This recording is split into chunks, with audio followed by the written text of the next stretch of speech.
So, they found it again, have they? I thought we'd taken care of it. The forces of evil are persistent, sir. I'm getting too old for this. Who have we got lined up to deal with this problem? Murphy, sir. Oh, no, not Murphy. Afraid so, sir. What about Spade or Marlowe? Dead, sir. Isn't there anyone else? Sorry, sir, he's next on the list. Well, I suppose we'll have to make do. Knowing Murphy, he's going to need help. A lot of help. I'll check the archives and get back to you, sir.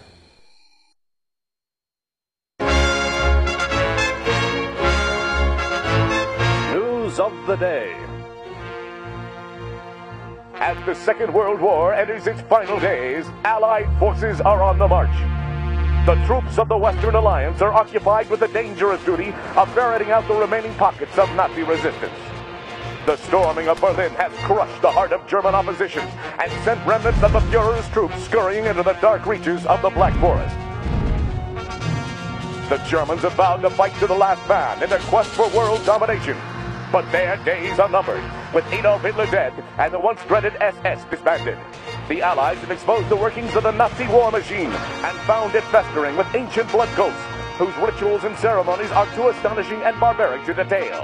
Allied forces will not rest until the last cult member has been revealed and captured.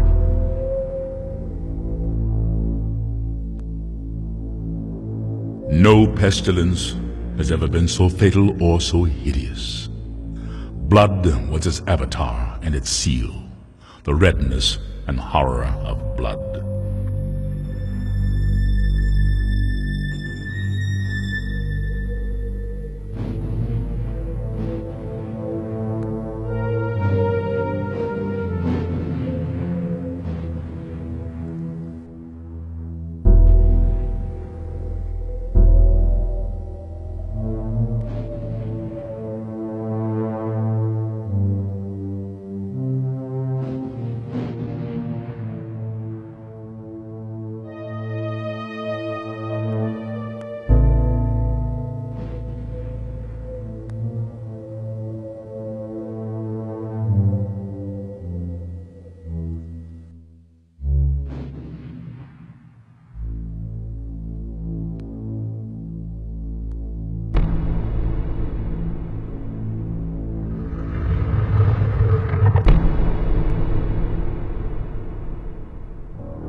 In the moonlight, New San Francisco sparkles like a chunk of cubic zirconium, an island of hollow beauty surrounded by a red sea of radiation.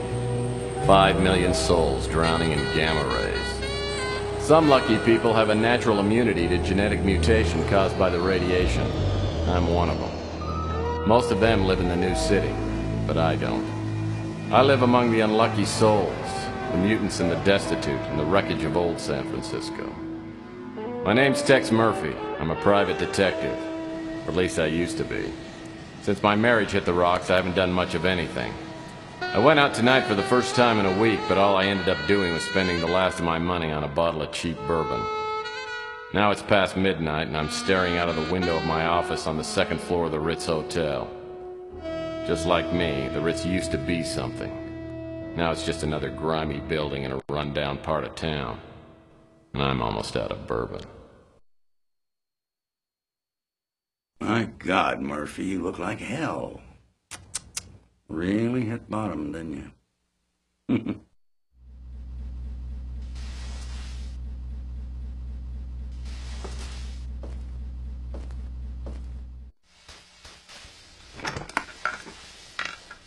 Oh, I usually don't look this bad.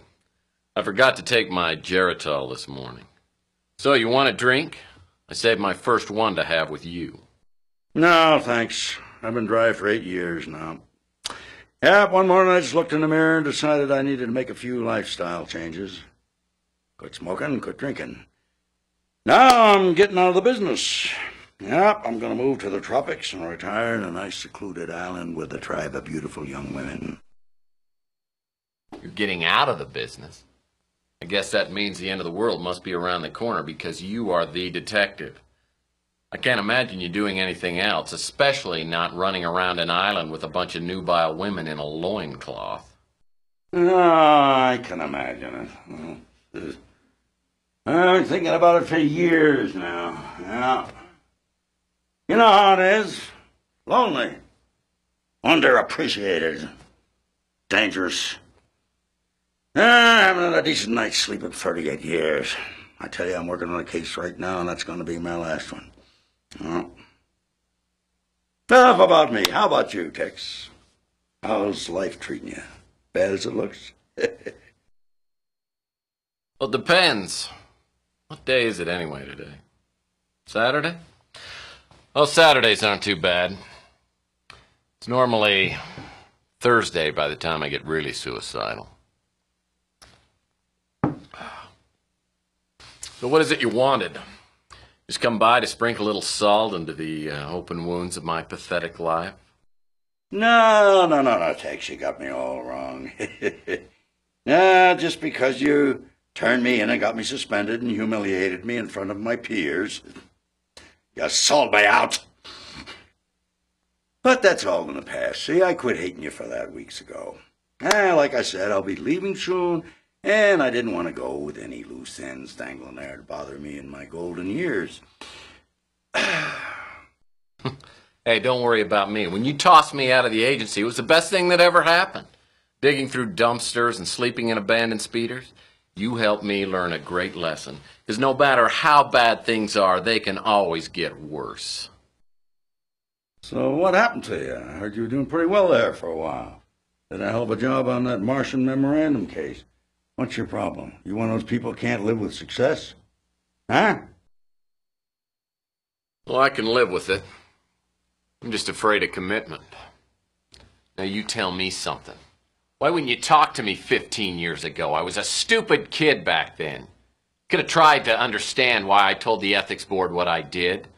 I mean, I understand now that I was out of line and I made a mistake, but why'd you cut me off like that? Because apparently you never learned the first rule of a PI. Never, ever betray your friends. Now, friendship goes beyond blood and race and politics. You gotta find out who your friends are, then you hold on to them. They're a precious commodity to people like me and you. Now listen, before I go, I came here with a warning. I heard your name mentioned in connection with a case that I'm working on, and you stay out of it. If you don't, somebody's gonna find you floating in the bay with a hole in your head. I don't need any more strain on my conscience. You know, frankly, I'm pretty insulted. Because I'm a pretty damn good detective, and I can take care of myself, thank you. No! Just remember what I said, Tex. Got no idea what kind of people we're dealing with here. Just keep out of my way. I'll send you a postcard.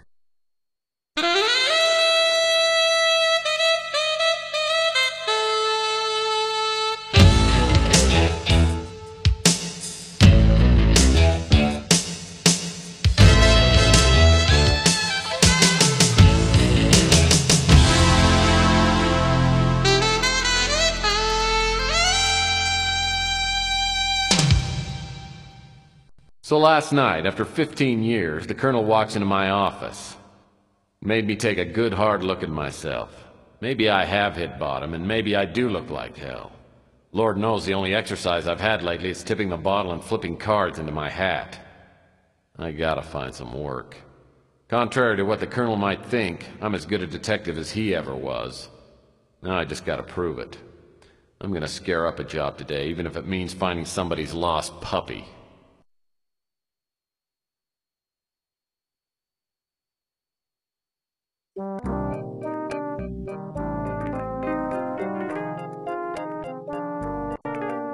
Oh boy, mail.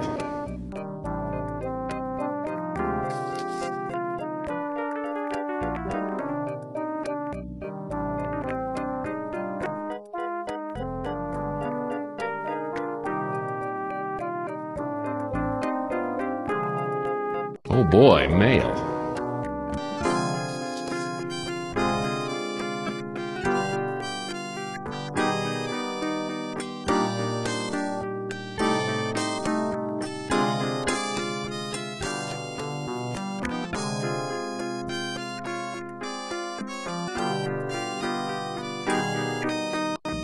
My phonograph's an old family heirloom. I love to play the classics. Kool and the Gang, Peaches and Herb.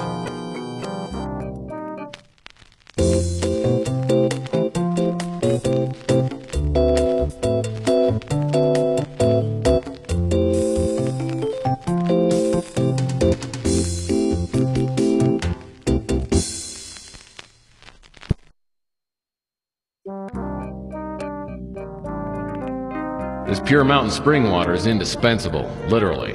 I'm out of paper cups.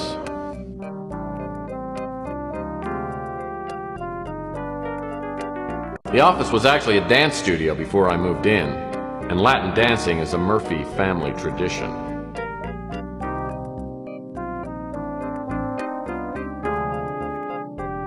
My gun.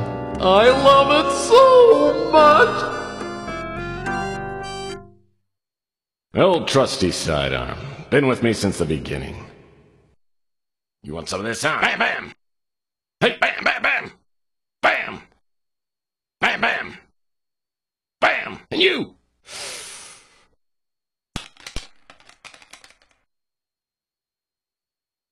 Hey, Sonny, can you help me out? My girlfriend threw my gun out of the window. Yeah, that's it. Yeah, just pick it up and, hey, don't point that thing up here. That's not a toy, you know. Oh, my hell. No matter how bad things got, I always had my gun. Now I've lost that, too. I have a feeling this is going to be one of those days.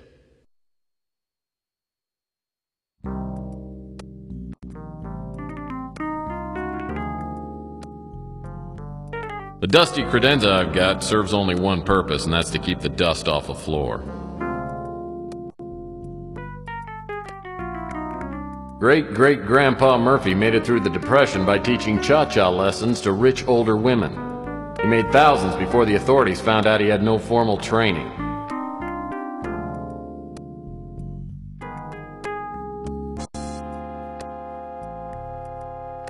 Ah, the closet door.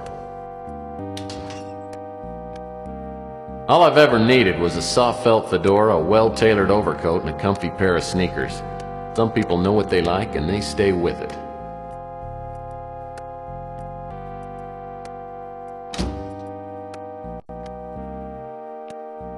That's a perfect bed for a destitute PI. Small, lightweight, no sheets required. Another pile of garbage. There just aren't enough hours in the day. I call this painting, The Big Spill. Well, since the building inspector has only one eye and no depth perception, the hotel manager painted fire extinguishers in all the apartments. It saved him a bundle.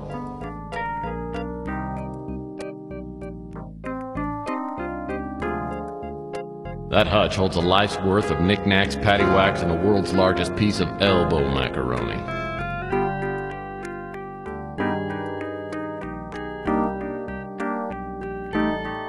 The Scotchguard that Rudy's upholstering service put on my office chairs will stand up to anything, and I ought to know.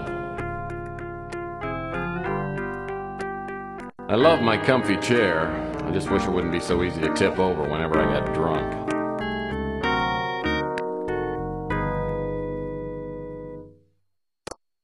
Toxic Taste is a novel by Lou G. Trundle, the only mutant popular enough to make the New York Times bestseller list.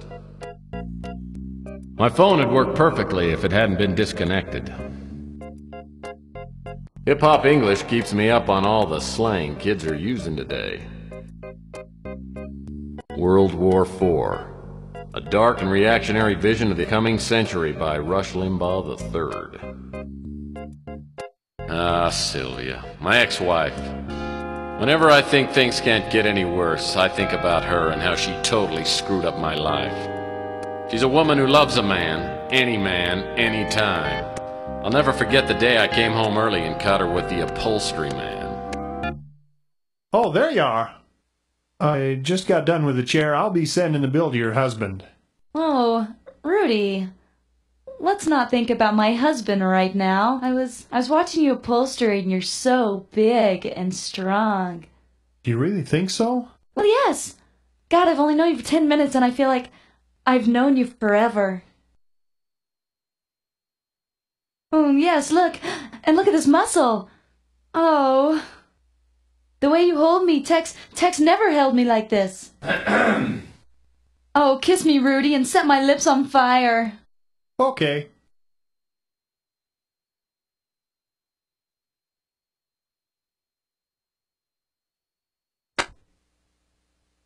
Oh, Tex, honey. I wasn't expecting you home so soon. Well, duh. Obviously. Now I know why the Roto-Rooter man keeps calling and asking whether we need our plumbing checked. Well, I gotta admit, those chairs look pretty good. Thanks. Listen, how about I don't charge you on the labor and we call it even? Fair enough. But from here on out, Rudy, customer servicing doesn't include my wife. See, honey? I saved you some money again. Aren't you happy?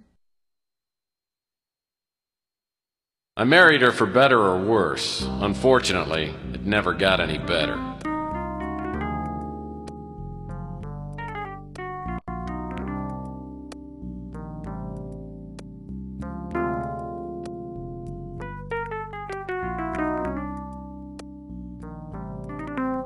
A pre-approved electronic shop credit card application addressed to the previous occupant. Just needs to be signed, stamped, and mailed.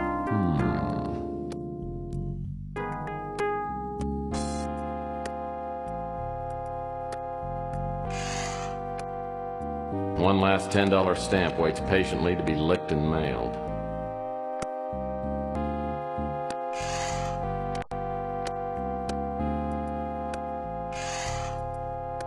This is probably the only writing utensil that works in the whole office.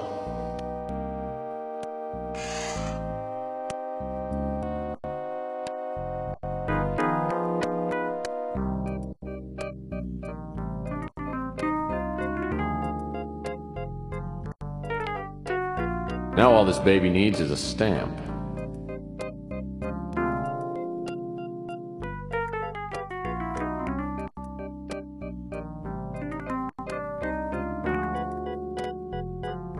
I need to run this thing down to the auto post box on the street.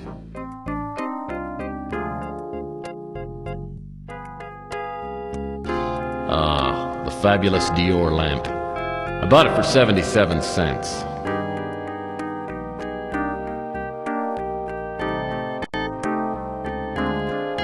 CrimeLink computer is the only valuable piece of equipment left in the office. By entering suspect information like height, weight, and hair color, I can access the suspect's personal files. This one really isn't art, it's a placemat from Taco Bob's. I spent weeks earning this baby. Best 20 bucks I ever spent. The UI of U was the only place that would accept me. Half the course credit was earned by locating the university. This piece of art is called Two Whales on a Bender.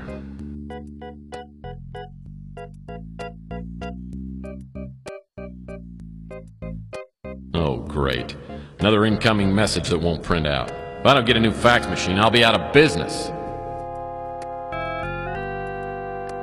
This cabinet is where my old successes go to die.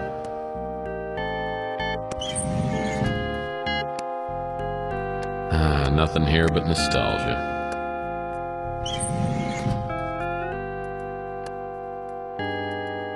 Things look pretty slow on the street today.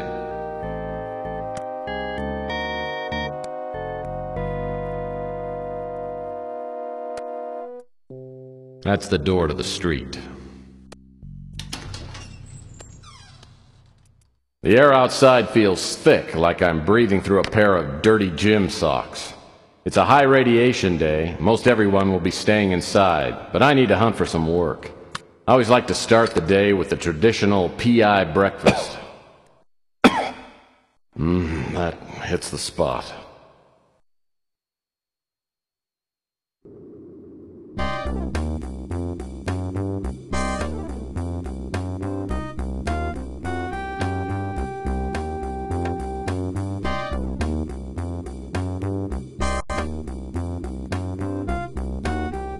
My trusty 31 Lightning Bolt speeder. I still regret not getting the sunroof option.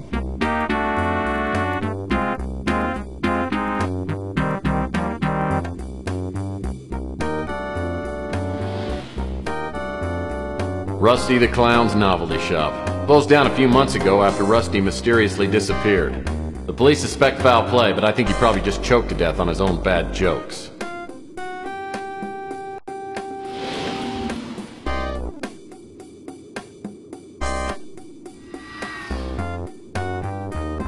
Chelsea runs a first-rate newsstand. Chelsea's a hot little number. I hear she's a mutant, but it doesn't show.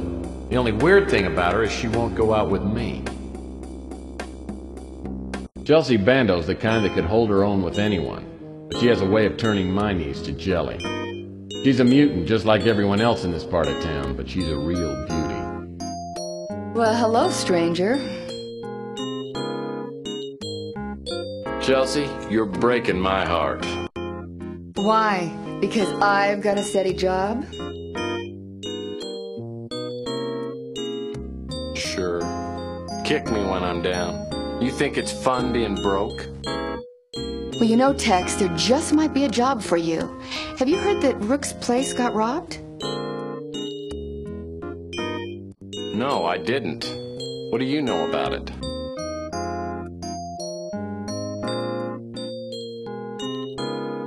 Yeah, you know, I remember Rook told me about the burglary. You know, I remember a stranger hanging around the past couple of days. It might be a dead end, but I seem to remember that the guy had these bright green eyes and a tattoo of an anchor on his arm.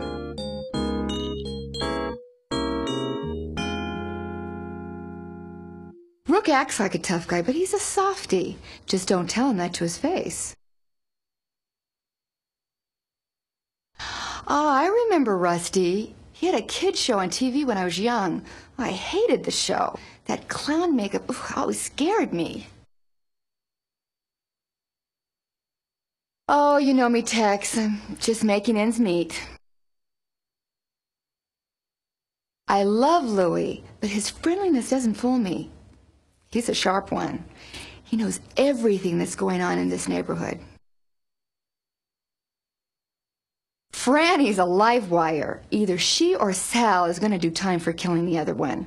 I have never seen a couple fight like they do. Sal's a handful. He's a nice guy, but I don't know, I feel kind of naked when he gives me the eye. Luckily, Ardo seems to like me. I mean, if I were on his bad side, I'd be tempted to relocate. He could crush a Subaru with one hand. Wish I could help you there, Tex.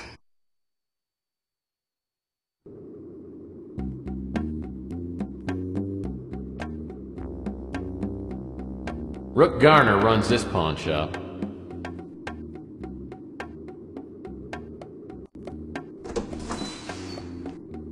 Rook Garner runs this pawn shop. He's a crusty old World War III vet with a face like a raven and a tongue like a butcher's cleaver.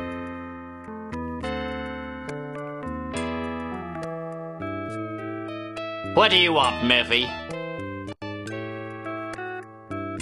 Fine. How you doing, Rook? I'm not in the mood for small talk. Well then, by all means, let's discuss a serious topic. Breaking, entering, and robbery serious enough for you, Murphy? Last night someone broke into my pawn shop. I don't usually have anything of great value, but yesterday I gave out a fair amount of cash for an extremely valuable diamond bracelet. How much is a fair amount of cash? In this case, $8,000.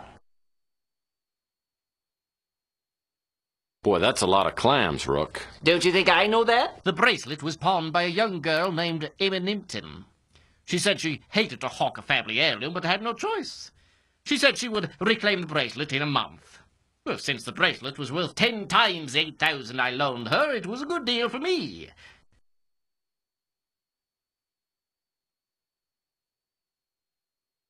Did you get any other information from this Emma Nimpton?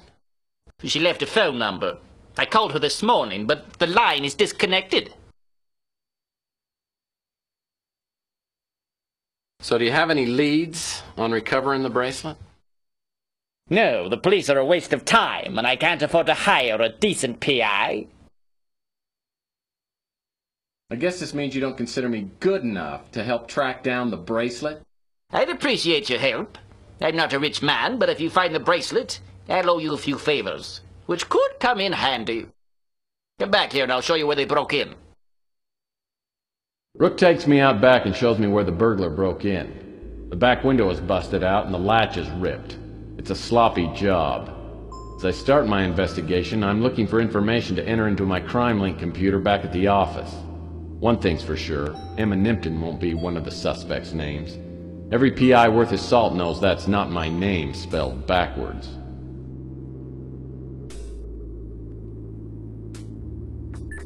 Looks like a shoe print is outlined in that sticky pool of something resembling chocolate. Footprints about a size 14. Like Rook always says, you can cut corners here and there, but there's nothing like a quality garbage can.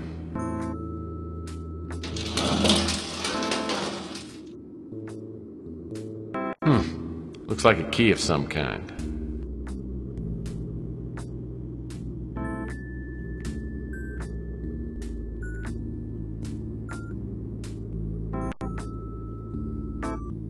These disgusting piles of trash remind me of Aunt Betty's annual yard sales. Shard of glass must have come from that broken window. Now we're starting to get somewhere. Looks like whoever broke into Rook's window left one of his hairs behind. Apparently our burglar is a Carrot Top.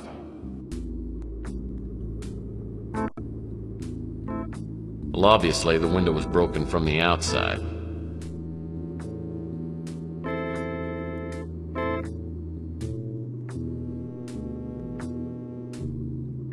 Reminds me of playing hoops when I was younger, in the days before my lower vertebrae turned into petrified rock.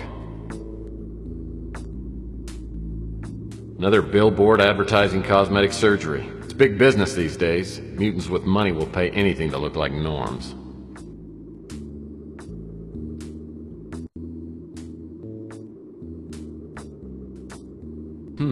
It's one of those basketballs they used to give away at Weenie World.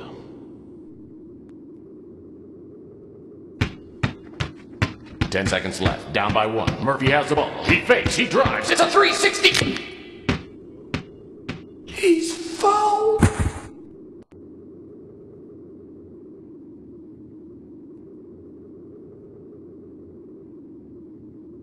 I don't usually enjoy piles of garbage, but they do add a lot of character to this alley.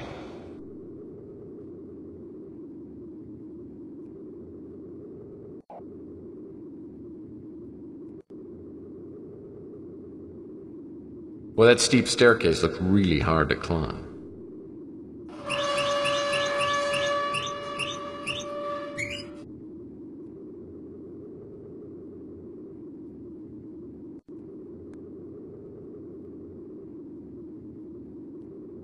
Hey, this door's just painted on. Hey, this door's just painted on.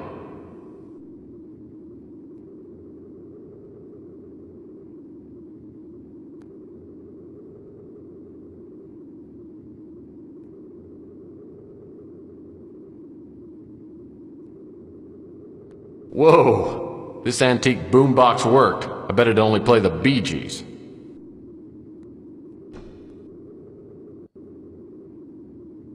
This old relic probably hasn't worked in years. Hey, There are batteries in here.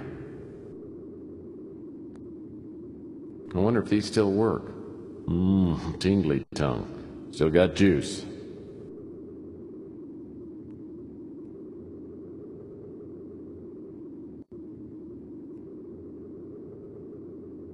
Oh, man! This dumpster smells like 20-year-old mayonnaise, and I ought to know.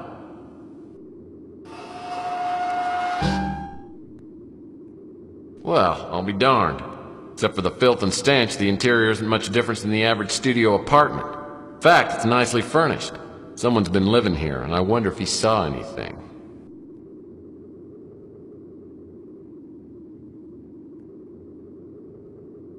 This rickety wooden fence keeps Rook's Pawn Shop and the Slice of Heaven Pizza Parlor from collapsing into each other.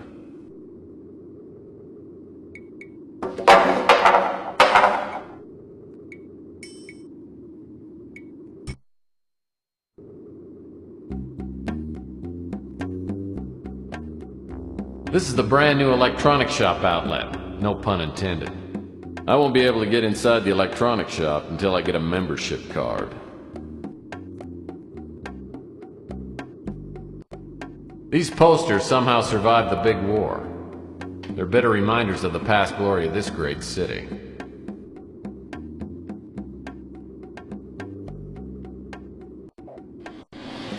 Francesca Lucido makes the spiciest pizza in the city. The only thing spicier than her cooking is her imagination. And right now she seems to have a thing for me.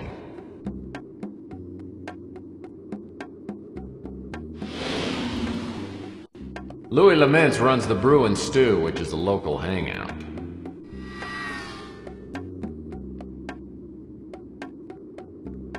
Well, this is a section of the Bay City Mirror. It's a weekly newsletter that covers local goings-on written by mutants for mutants. I'd subscribe if they had a comics page.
Some of this devastation came from the Barney the Dinosaur Museum. No one was too upset when it became one of the first structures to get blasted in the war. Everyone refers to this stuff as Barney rubble.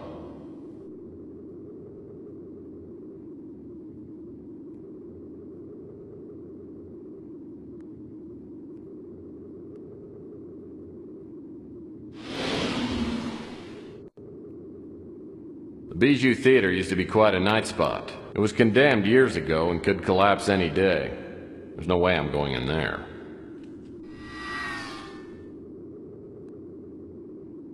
My trusty 31 Lightning Bolt speeder. I still regret not getting the sunroof option.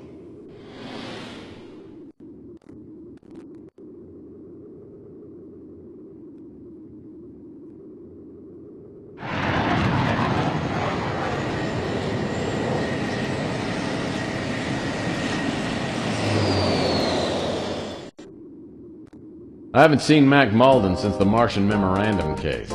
I remember him as a surly, incompetent, fat-nosed cop. As I step into his office, I can see he's changed. His nose is even bigger.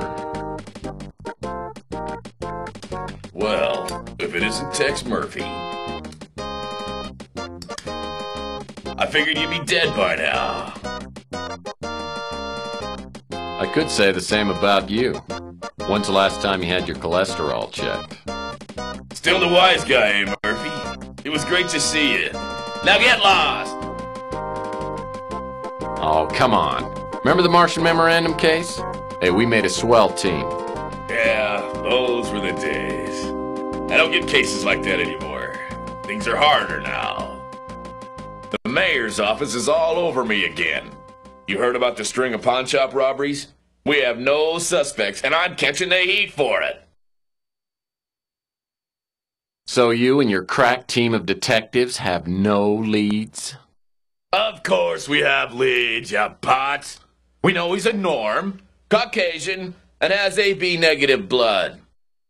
That narrows down our list of suspects to about 1 million. Now get out of my hair. I got work to do.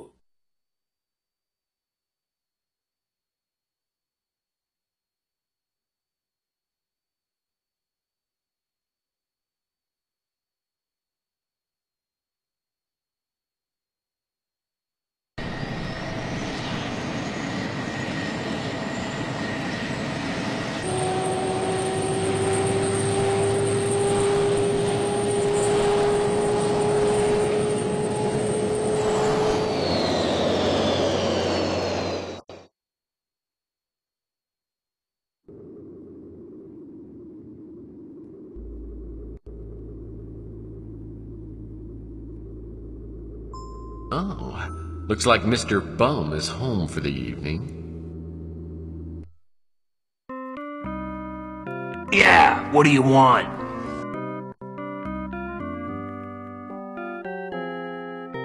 Is this your, permanent address?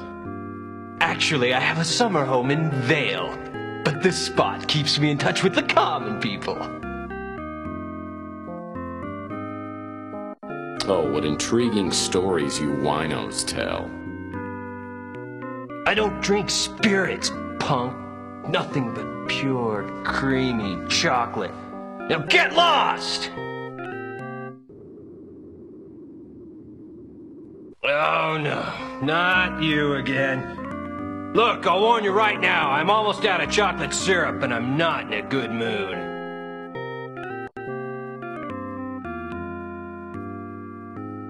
Look, I'll do you a favor. If you're free Thursday, I'll take you to the Chocoholics Anonymous meeting. Spare me the insults, tough guy.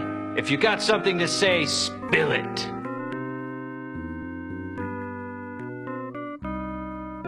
Well, I was just doing a little amateur sleuthing. God, you are a pest! This isn't a good time for a social call, punk. If I don't get her fixed soon, I'll go insane! Do me for what to do!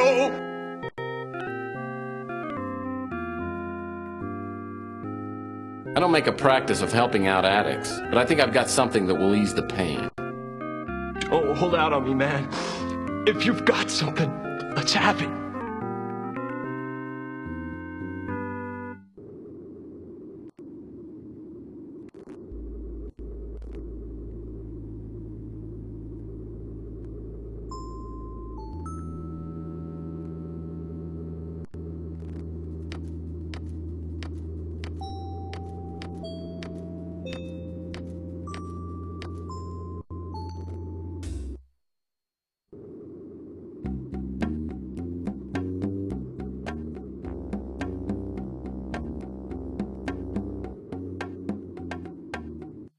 Hi, Tex. How's the investigation going? Is there anything I can do to help?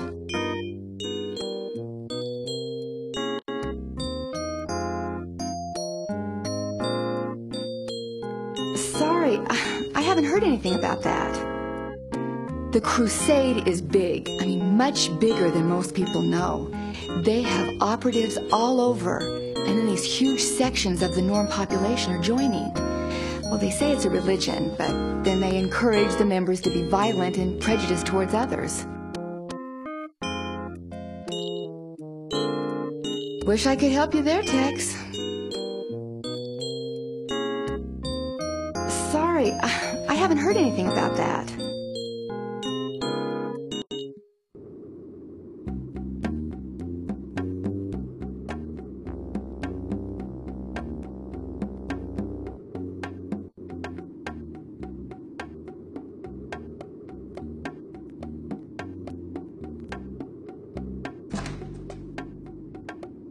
The Brew and Stew is run by Louis Lamintz, a bloated mutant with a heart bigger than his waistline.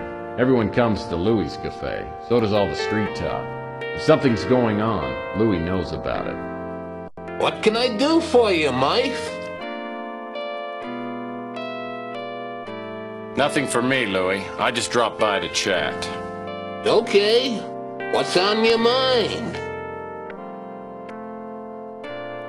Well, Louis, you're the grapevine around here. Anything interesting going on? Well, I've been hearing a lot about this crusade for genetic purity movement. It's got a lot of tension stirred up between mutants and norms. Mutants have been protesting downtown, and there's been some violence.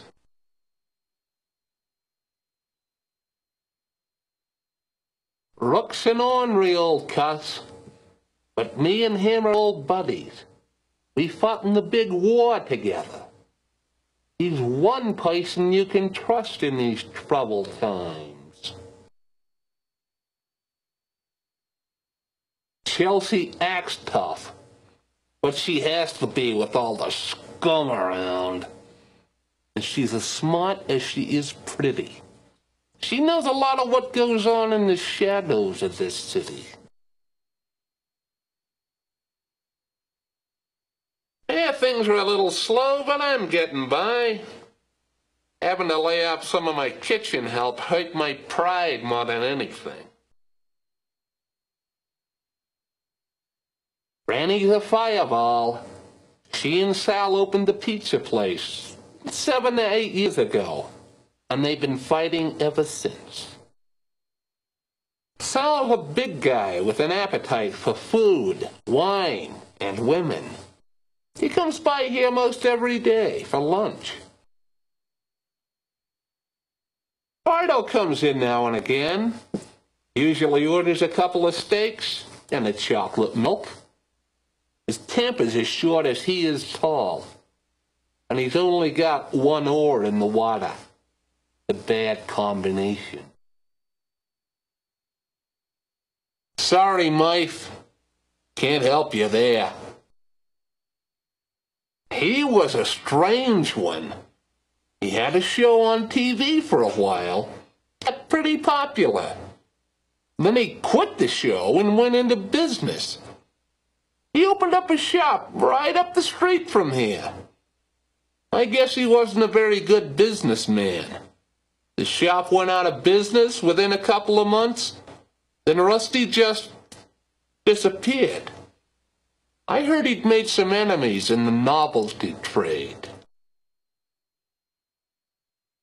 Rook's been robbed before, but he's never had anything really valuable taken. This is gonna set Rook back for a while. Too bad the cops have turned a blind eye. Rook told me about the bracelet, but I don't know anything more about it. Ever since the crusade started up, the relations between norms and mutants has gone to pot. I've had rocks thrown through my windows, graffiti sprayed on the bricks outside. There's not much I can do, though. He's one of the few norms besides you who's eaten here. Seems like a typical cop. A little dim, and not too concerned about what happens in the mutant sections of town.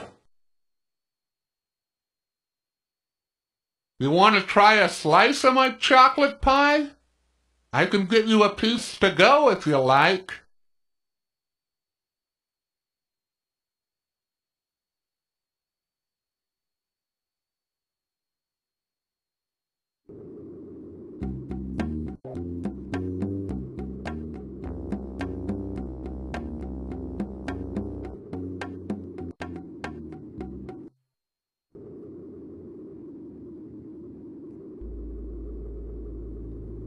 This isn't a good time for a social call, punk. If I don't get her fixed soon, I'll go insane! Do, me, fa, sol, la, ti, do.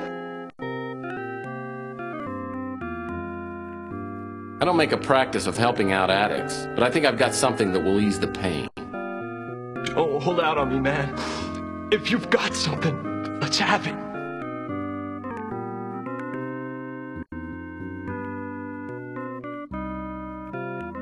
Praise heaven! You've brought the ambrosia of life. Ask me anything you want.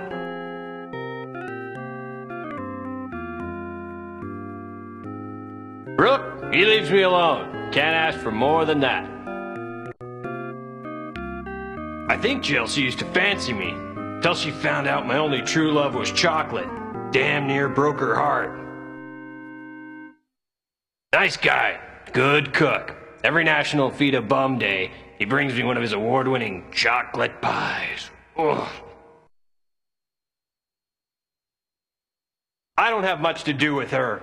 They don't serve anything with chocolate in it at the pizza joint. The only time I ever see Sal is when he gets drunk and comes by to pick a fight. Then I kick his butt and send him on his way. That big goon, he used to hassle me until I shared a quart of chocolate syrup with him. Now he lets me alone. Wish I could help. Oh, don't know a thing about it. I saw someone prowling around the back of the pawn shop last night. It was so dark, I didn't get a good look at him, but I could tell he was huge. Probably 6'3" or 6'4", about 300 pounds. Sorry, can't help you with that.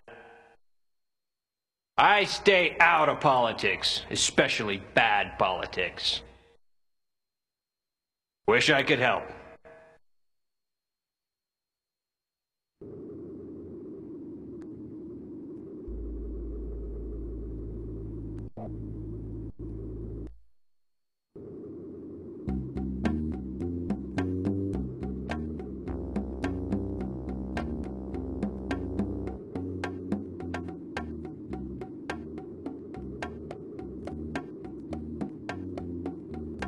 It's all locked up. The only way I'm gonna get inside is by using my innate cleverness or ingenuity, or maybe a key. Looks like a welcome mat, but when it's on the doorstep of a novelty shop, you can never be too careful. Whoa, a key.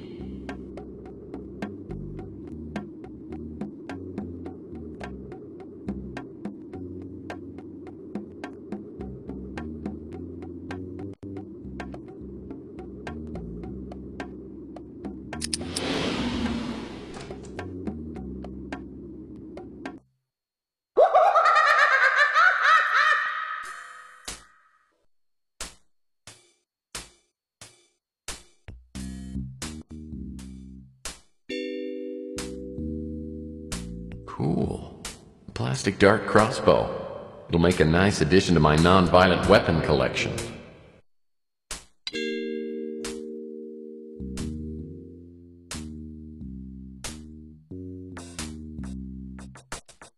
Rusty, the clown from hell. No wonder this place went under. Probably scared off all his business. Ooh, a small nozzle. Probably a helium dispenser used for filling balloons.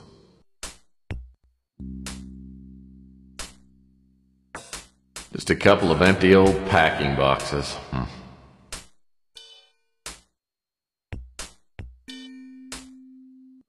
If I can unlock this door, I may be able to go where only clowns have gone before. Locked.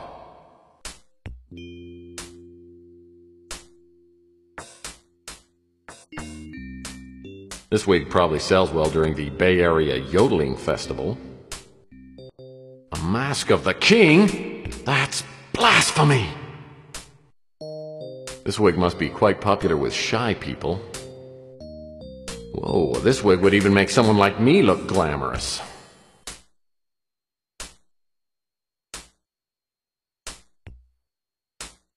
Maybe this key fits in that employees only door.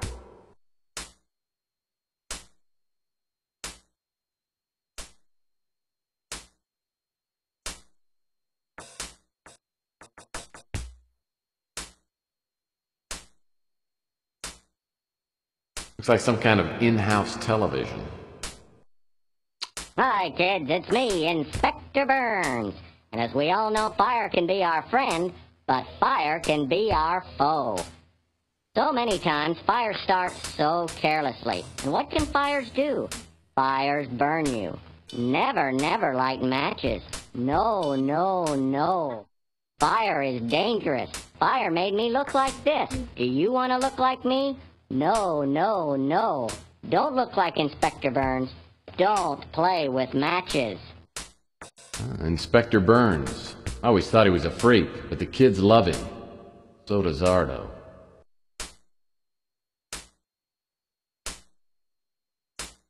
Looks like my 4th grade teacher. Well, this must be Mr. Grimm.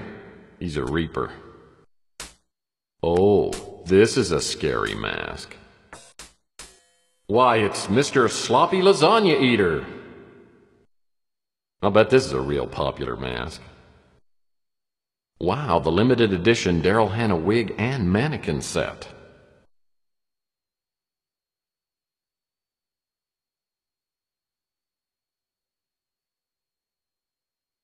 Apparently Rusty was very fond of empty cardboard boxes. It's a Rusty Clown life-size doll. Wow, it's a dead ringer for... oh, no pun intended. I can't get over how lifelike this doll is. If it didn't have a hook on the back and a battery compartment, I'd swear it was Rusty himself.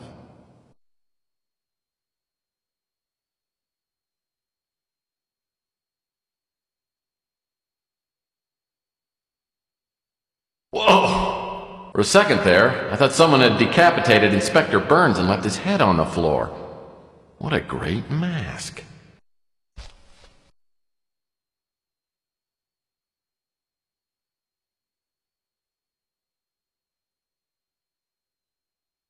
These weapons are all made of plastic. All bark and no bite. They're completely useless. Well, I have no idea what I'd ever do with a stacking ring, but what the heck.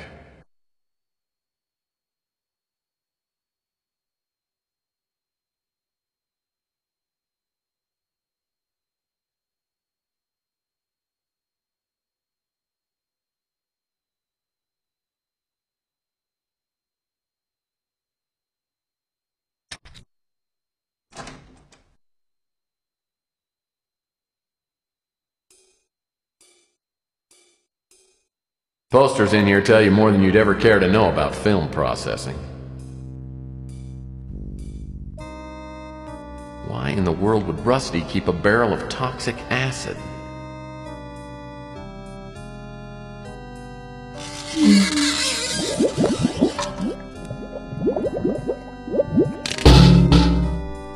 Oh, lordy. Well, this is where Rusty ended up. What a way to go. I'm willing to bet he didn't crawl in here on his own. Someone murdered him.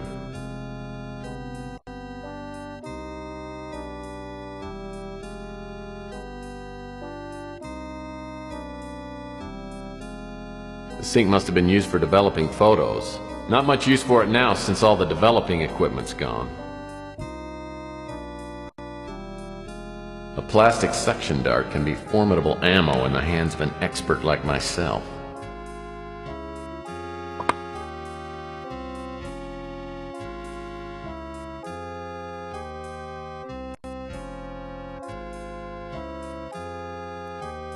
A balloon strategically located near the water faucet. Looks like Rusty didn't go down without a fight.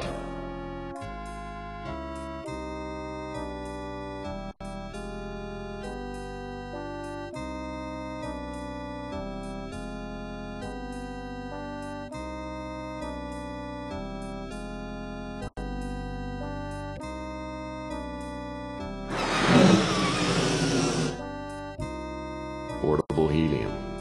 Just undo the knot and breathe deeply.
What can I do for you, Tex?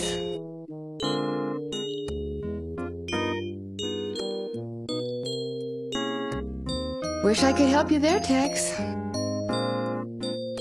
Oh yeah, I know Beak.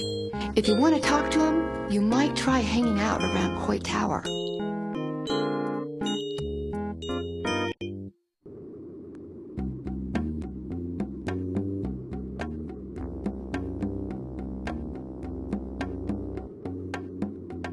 The Golden Gate Hotel was once known as the Waldorf of the Pacific. Its halls are still sturdy, and the walls have worn well, but there's nobody living inside.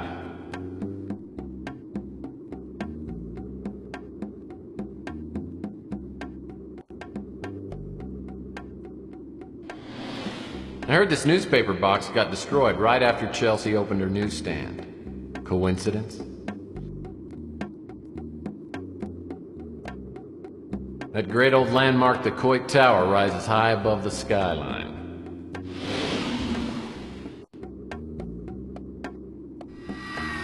I walk up the steps to Coit Tower and spot a small figure lurking in the shadows. In the half-light I can see only the person's profile, but it's definitely Beak. As I walk towards him, he glances around, then approaches me warily, like a vegetarian sizing up a pot pie. What are you staring at? You must be Beeknerese. Huh? Yeah, that's me. But I ain't smelled you before. Who are you? My name's Tex Murphy. I'm a PI and I'm trying to solve a burglary. I don't like PIs. You're always nosing into everyone's business. Maybe I've got something here in my coat you could really use. Hey, you got some peanuts, don't you? I smell salty peanuts. I went to the circus last week and put some peanuts in my pocket, but they're all gone now, Beak. Well, if you ain't got salty peanuts, what have you got to trade for info?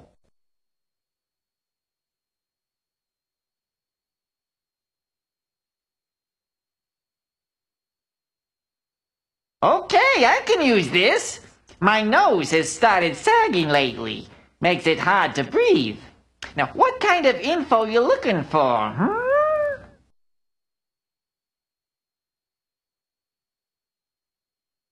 I can't help you there. Chelsea! Smart girl and a real looker to boot. She's got a cute little nose. I haven't got any info on that. She runs that pizza place with her husband, Sal. I don't know much about her. A true Italian nose, though. He lets his wife run the pizza joint. I don't know what he does, though I've heard some things about who he does. You can tell he drinks a lot by that snarl of his. I can't help you there. I know a little about him. Runs a pretty successful PI business. I think he's dead, and I'll bet Mick Flam had something to do with it. Word was the two of them were smuggling illegal novelty items from Hong Kong, and Rusty crossed Flam. Ever since Rusty disappeared, Flam has had a terrible fear of clowns. Bozophobia. I once saw Flam pretty drunk, and he said he had nightmares of Rusty's ghost coming back to haunt him from the grave. He was completely terrified. Rook's pawn shop was robbed by a two-bit crook named Mick Flam. He and his girlfriend have knocked off half a dozen pawn shops over the past month. The girl goes to a pawn shop and hawks a bracelet for a decent amount of cash. Then Flam breaks into the pawn shop and steals the bracelet, along with anything else he finds. The bracelet is the bait Mick Flam uses for the pawn shop robberies. Big trouble. It's causing mutant blood to boil, and I don't want to be around when the bullets start flying. Anyone with a hunker like that can't be all bad. Malden's no rocket scientist, but I hear that he's not on the take. I've helped him out a couple of times, so he leaves me alone. Mick Flam's rap sheet would take a day to read. He's a fat scum. And he's an idiot to boot. That's why he's always getting caught. He's been busted for burglary, mail fraud, arson, you name it. Everyone knows he operates out of the Snow White warehouse, but don't tell him. Oh, I'm nobody. I just try to keep my nose clean and my ear to the ground. Oh, wait a minute. Or was that vice versa?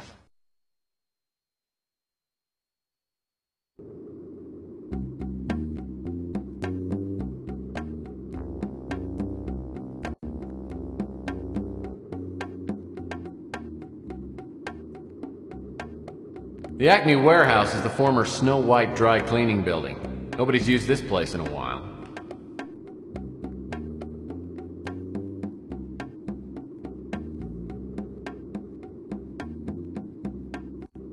If Flem is working out of this warehouse, it looks like he got careless. The door's unlocked.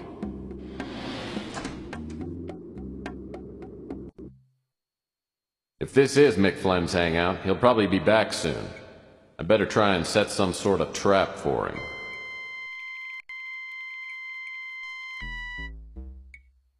This business sign should be on the outside of the building. No wonder they went out of business. Well, this is definitely the most threatening condemnation notice I've ever seen.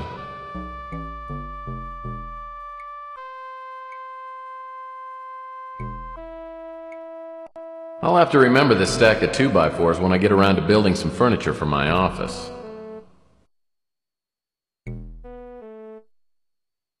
Yummy! A bottle of turnip schnapps. I'll bet it's got a real kick.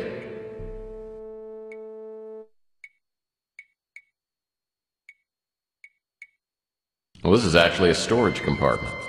Looks like it requires a special combination key.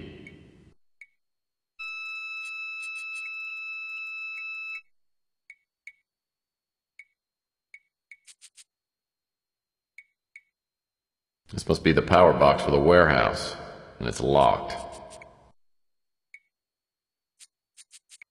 Crate smells like laundry soap. Crate in front on the floor seems to be partially opened.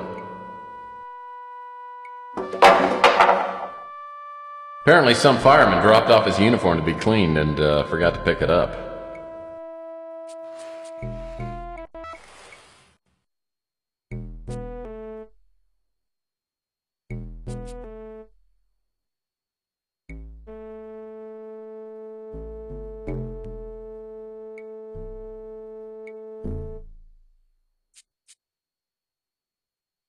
This key must fit a lock around here somewhere.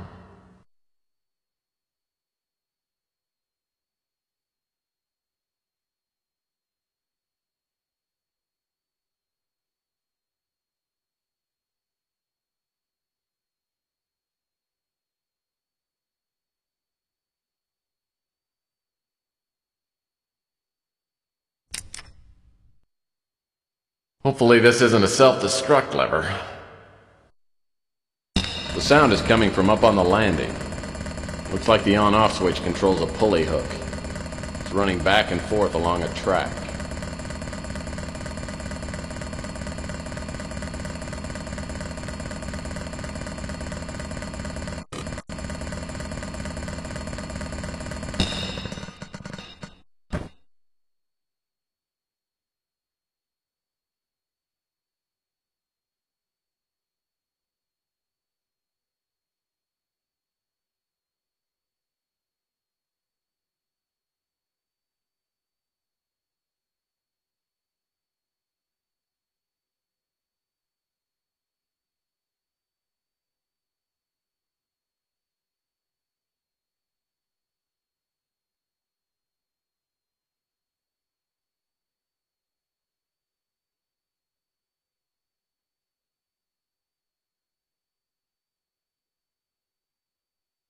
The heavy footsteps I hear must be Flem. Luckily, my rusty trap's all set.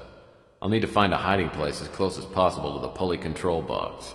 When Flem least expects it, I'll throw the pulley lever and bring Rusty back from the dead.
Mick ran off without his keys. I'll bet at least one of these will come in handy.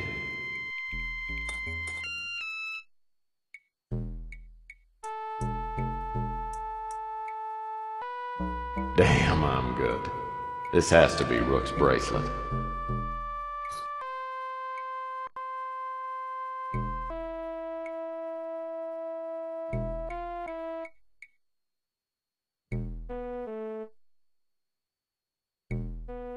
Well, this is actually a storage compartment. Looks like it requires a special combination key.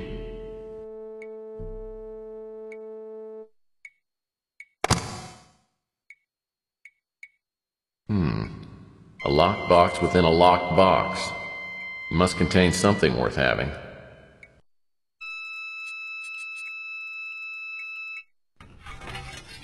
The strong box is too sturdy to break open. I'll need the key.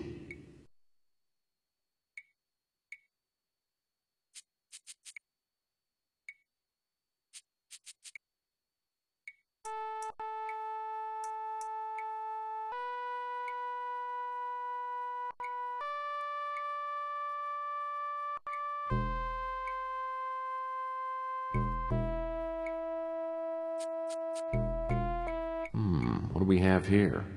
Unless I miss my guess, this is jade, and it's good quality too.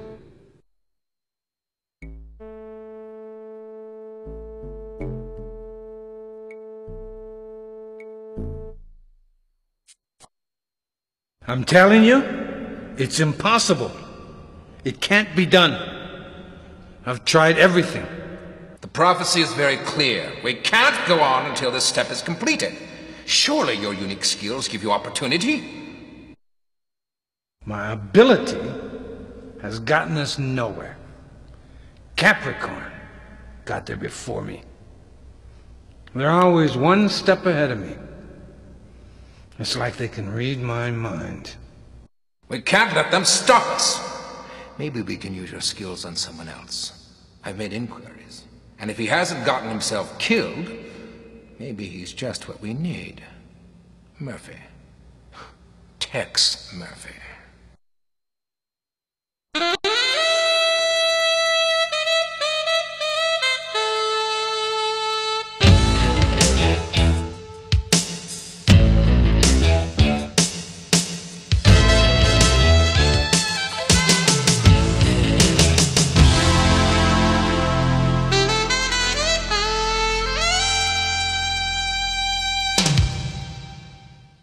I feel better today than I've felt in a long time. Boy, did I stun Rook when I walked in and handed him that bracelet. Okay, so getting the bracelet back doesn't make me Detective of the Year, but it does stimulate the confidence glands. Maybe I can succeed at this business and turn my career around. But if I'm going to do that, I better do something about my fax machine. Who knows how many new opportunities I've missed to show the world my greatness.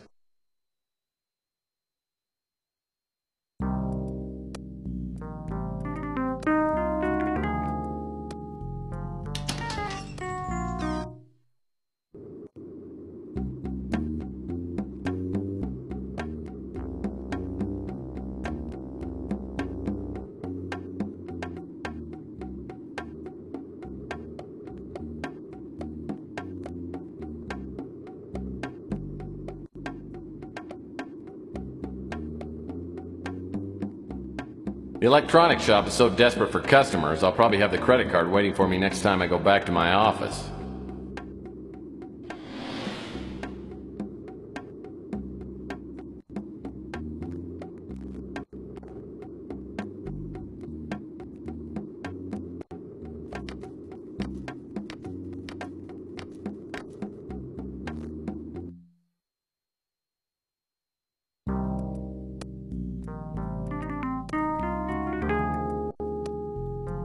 Oh boy, mail. Ah, my own personal credit card. I'll need this to get into the electronics shop next door.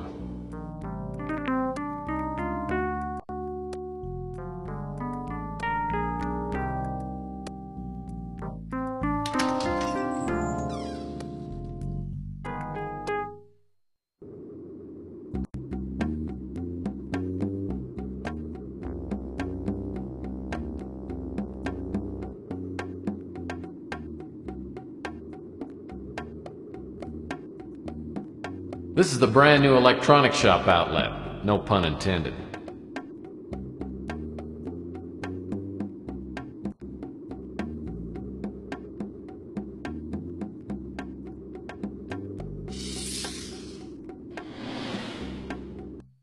This electronics shop outlet has just moved into the neighborhood. I've heard that the manager's name is Ham Underwood. Everyone knows they sell overpriced junk, but it is conveniently located. Looks like a core sample from an old sofa.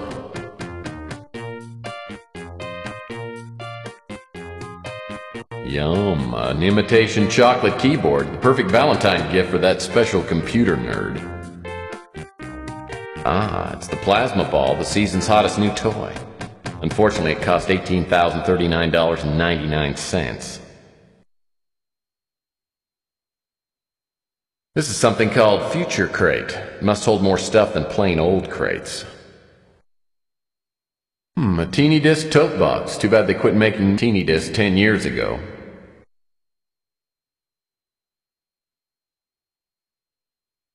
An old 1286 with an ancient super-duper Wowzer VGA monitor. This must be the new 10-key laser printer pop-up toaster unit.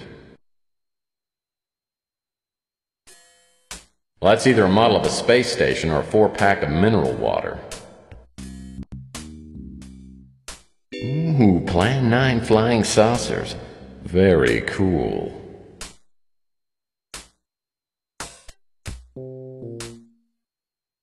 The fax machine's so outdated it doesn't even have a brand name.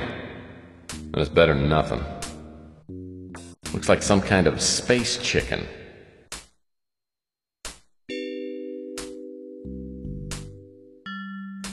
The Rodent Tracker 8000, just like on TV. Because household pests never build up an immunity to bullets. Shelves and shelves of useless, overpriced products. Now that's interesting. Looks like an alien pineapple. Kids' infrared visors. They stopped making these about 50 years ago and they're still overstocked. That pudgy computer dweeb really has a battered head. Hi there, how can I help you? Oh, I just dropped by to check out your store here. Well, feel free to browse. Though, since you're a Blue Card member, you'll have to choose from the Blue Light special items. Well, what are you looking for? Do you have fax machines? Sure do. In fact, there's one older model in the Blue Light special box. I tried not to stare, but it threw me off when I saw how cross-eyed Ham Underwood is. I'll have to keep in mind that anything he says is on the left is probably on the right.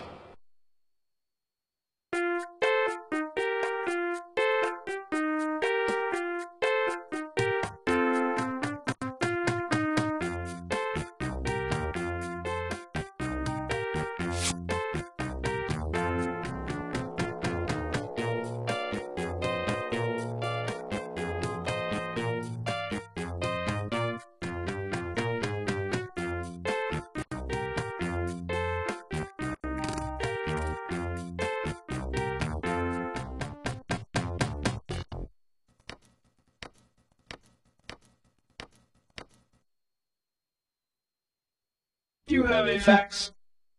As soon as I hook up the new fax machine, a fax prints out. Oh, finally. Maybe this is a real case, the kind you get paid for.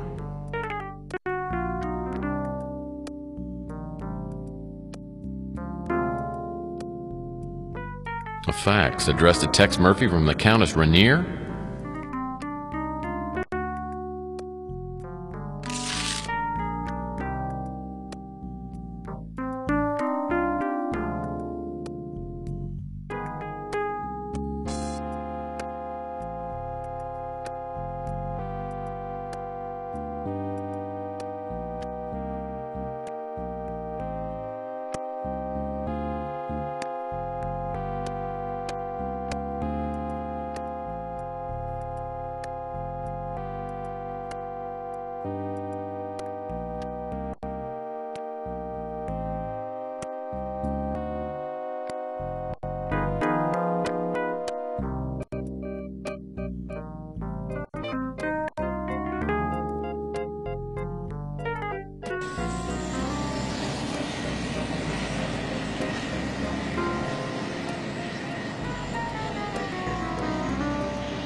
Countess Rainier.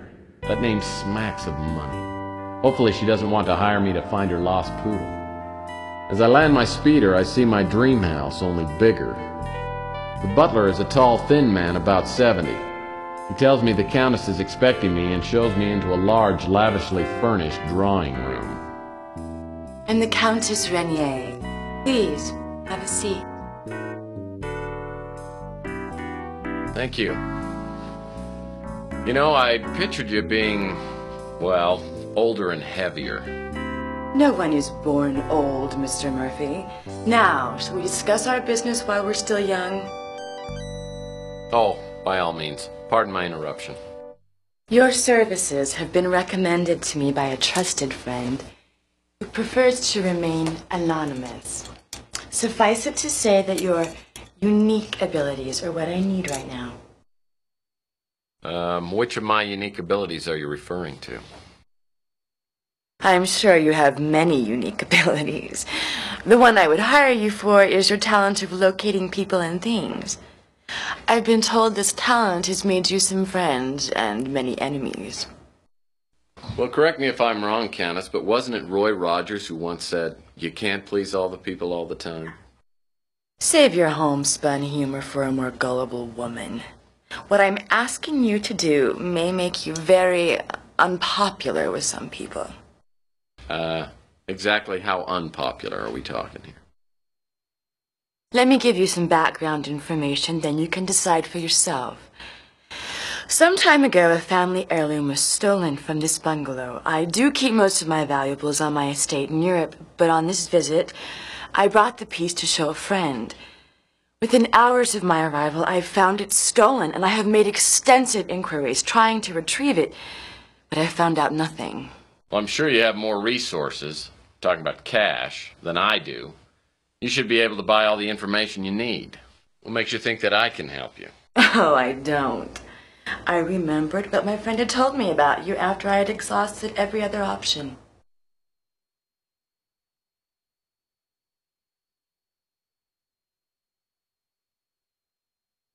You know, referring to me as your last option could automatically double my fee. I already planned on paying you much more than your usual fee. I'm a wealthy young woman, Mr. Murphy.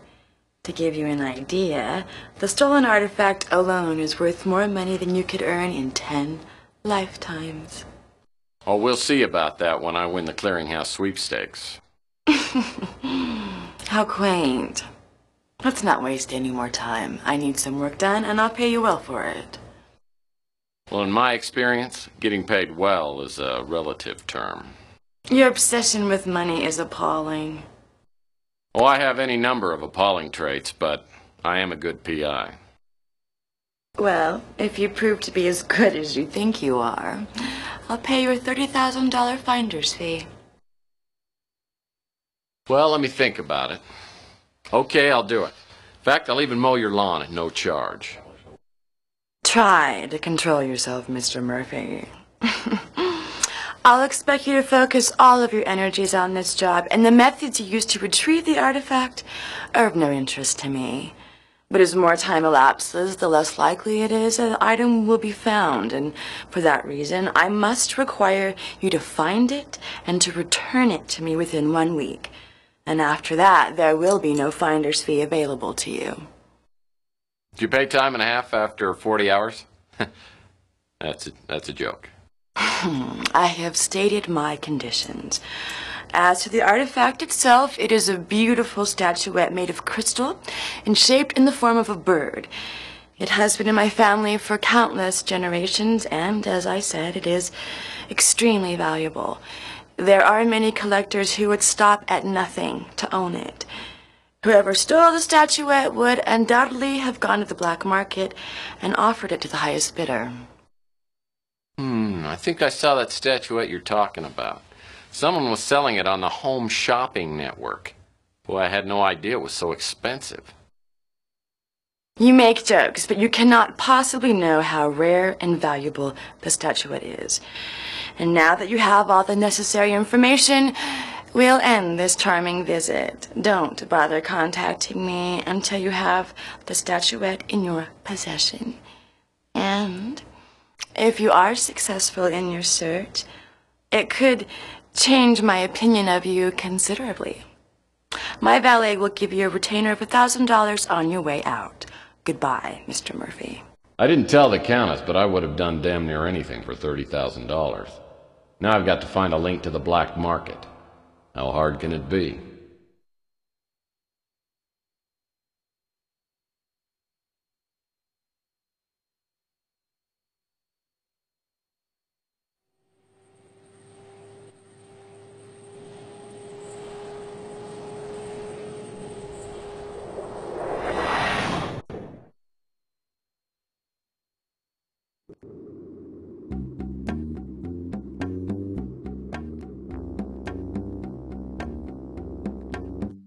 Hey, I heard you took care of Rook.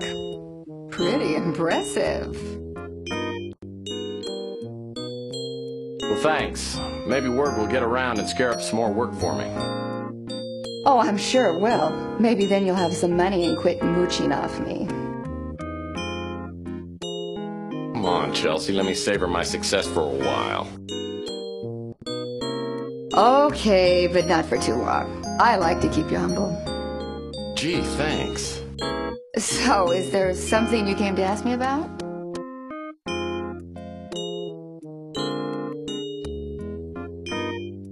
Apparently, it's a real hot item. The top commodities dealer in the city is named Franco Franco. He probably either has the statuette or knows who has it. I don't know how you're going to find him, but if you do, be careful.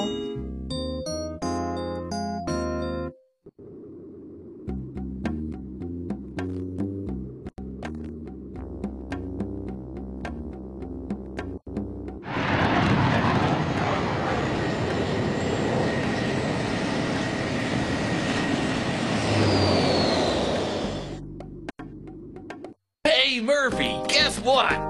We got the guy who robbed those pawn shops. Turned himself in. Can you believe it? Kept babbling some about a clown coming back from the dead to haunt him. Well, I'm sure you would have caught him anyway. Knowing that you were on his trail probably drove him over the edge. That butt kissing of yours must be a hard habit to break, eh, Murphy? You must want something. What?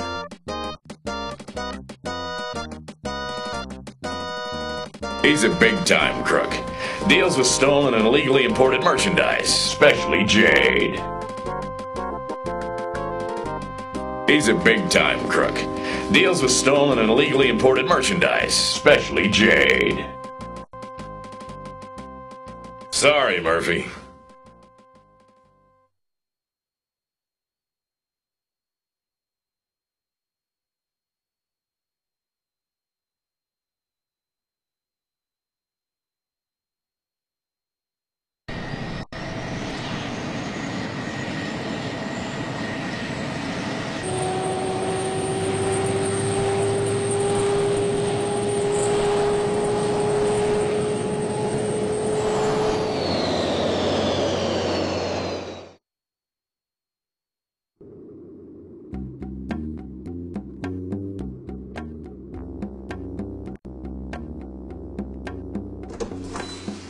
What else can I help you with, Murphy?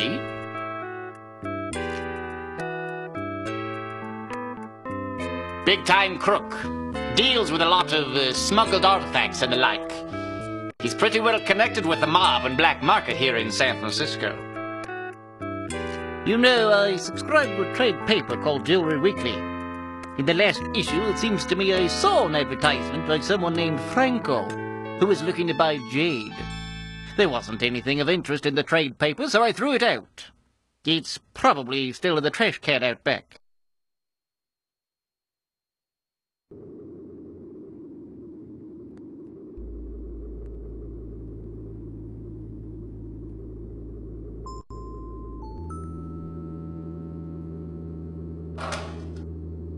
This must be the trade paper Rook mentioned.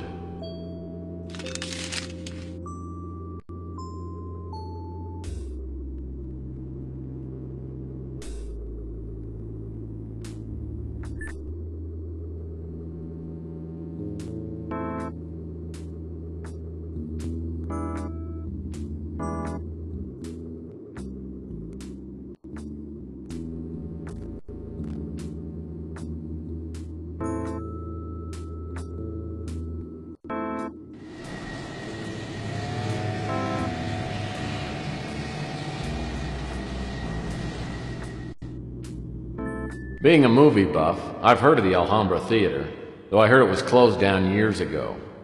Sure enough, it's boarded up, but one of the back doors is unlocked. As soon as I step inside, 2 lugs the size of refrigerators grab me. I tell them that I have something for Mr. Franco, and one of them walks off. He comes back a minute later and escorts me into the main theater. A Buster Keaton flick is playing. The place is empty except for a man sitting by himself near the front of the theater. Welcome, Mr. Murphy. Hey, how do you know my name? I have my ways. I've been told you're a private eye.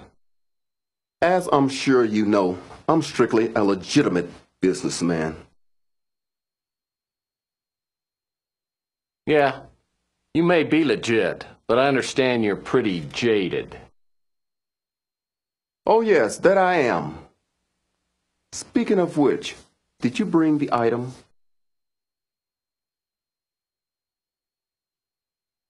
Ah, a lovely specimen. It will make a fine addition to my collection. Now, I will answer one question to the best of my knowledge. There's a statuette in the shape of a bird that recently came onto the market. You know who has it? I know the statuette you're referring to. There were several bidders for it, but I believe it ended up in the hands of Eddie Ching. I can say no more about it. There. Now I've fulfilled my part of the bargain. Don't contact me again. Unless, of course, you find another fine piece of jade. You know the way out.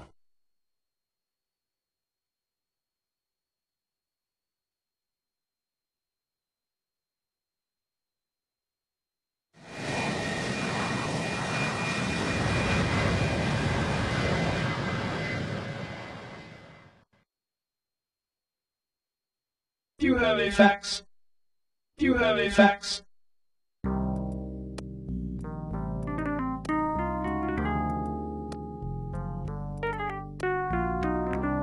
A fax, addressed to Tex Murphy from Franco.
Back again, eh, Murphy? What can I help you with?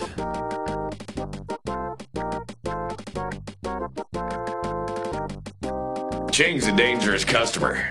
He's responsible for half the crime in the city. Pretty sure he owns the police commissioner. We've been told to lay off him. That place is home to more major crime figures than any other place on the planet. Eddie Ching lives there on the entire top floor.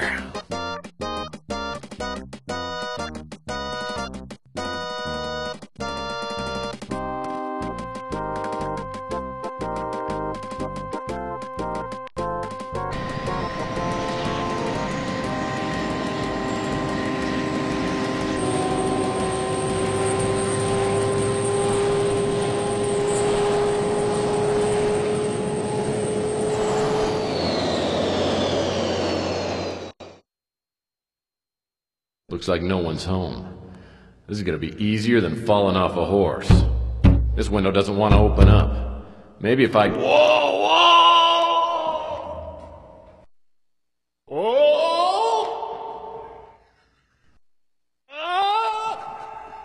When I stop bouncing off the awning 2 floors below Ching's place, I realize it'll take more than sheer strength to get into the apartment.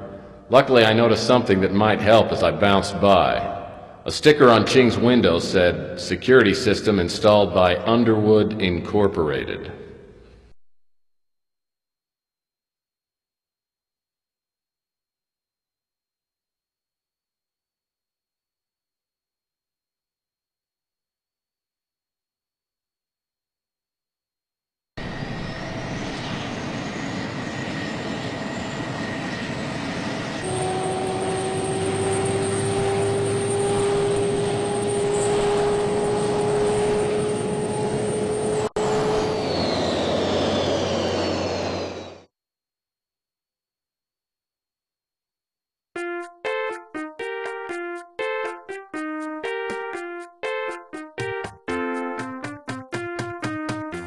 Back again, huh?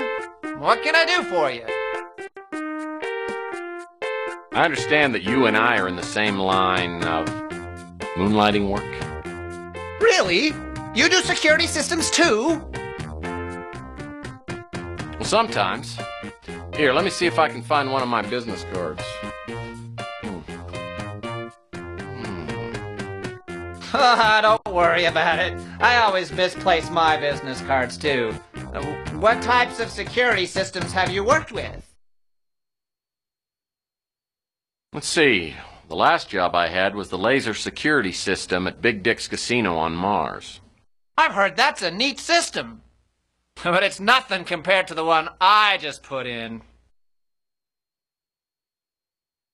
I'll have you know that I've beaten every security system ever made. Well, after I installed this system, I tried to beat it, but I couldn't.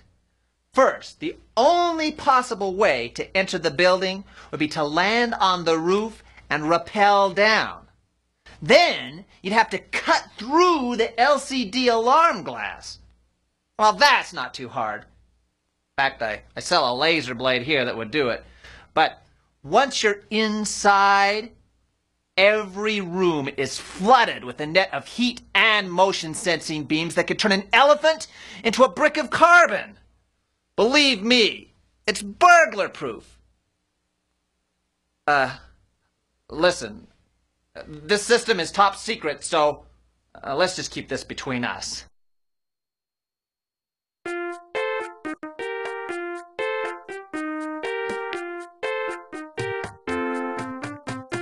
The Laser Blade 2000. Worthless except on glass. Hopefully Ham knows what he's talking about.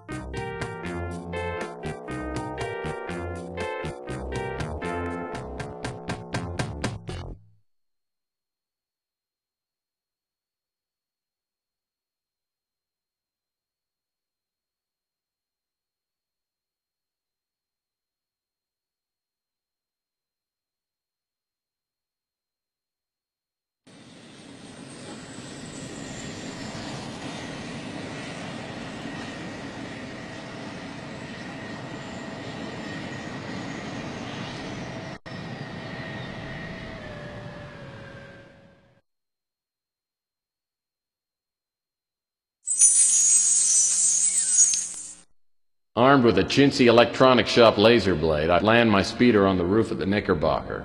Hoping for the best, I rappel down the side and pull out the laser blade. The laser beam cuts through the LCD glass like it was butter. I gingerly crawl through the hole in the window and find myself inside Eddie Ching's library. Either Ham exaggerated or the laser fields aren't turned on.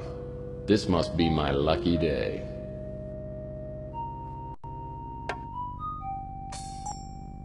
I knew those samurai speeders were a mechanical nightmare, but a 10-volume owner's manual's a little excessive.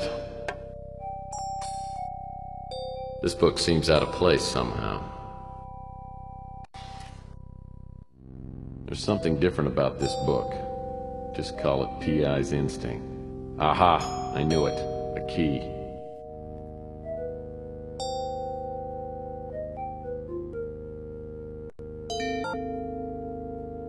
Very comfy looking chair. I wish I had time to try them out.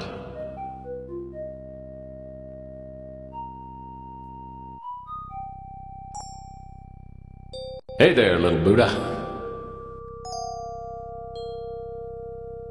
Impressive closet door.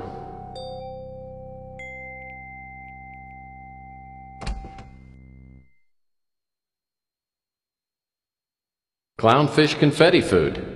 Smells like cotton candy. A heavy-duty metal Geiger trap. Looks like it might be sturdy enough to use on the roaches at my office.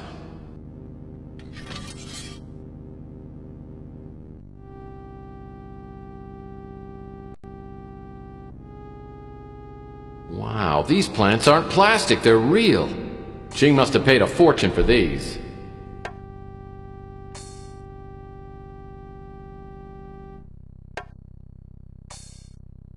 This aquarium has less algae in it than my water cooler back at the office. I love fruit so much. I even love pictures of fruit. Well, this painting's one of my favorite subjects. Languid women.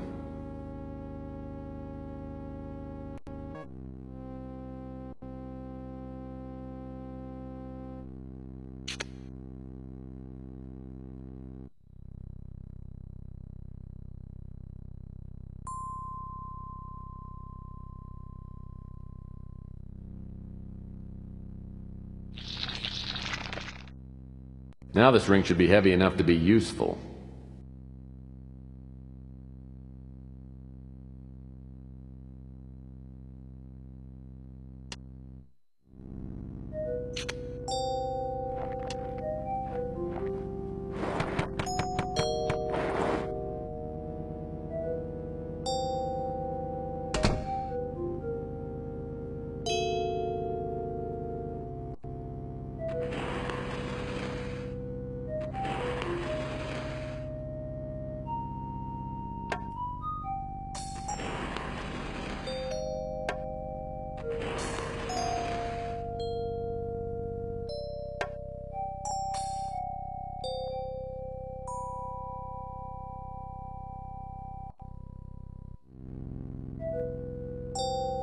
This must be the only door out of the library.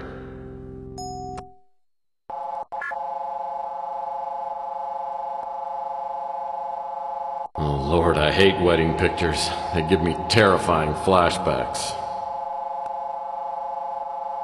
Oh, even Ching's plants look expensive.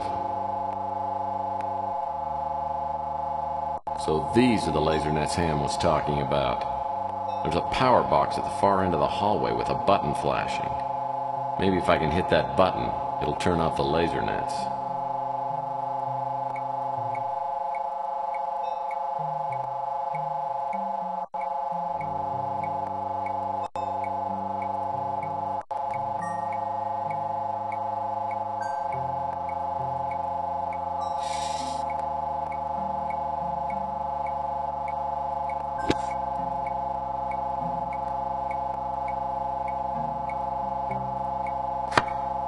Man, this security system is tough.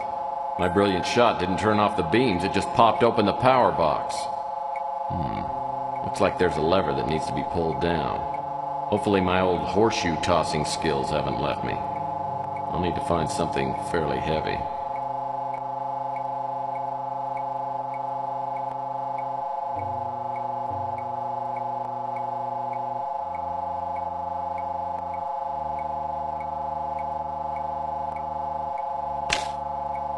As soon as the ring hits the lever, the laser net shuts down.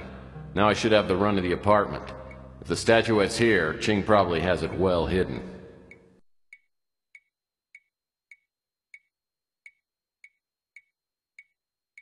Looks like some kind of goose party.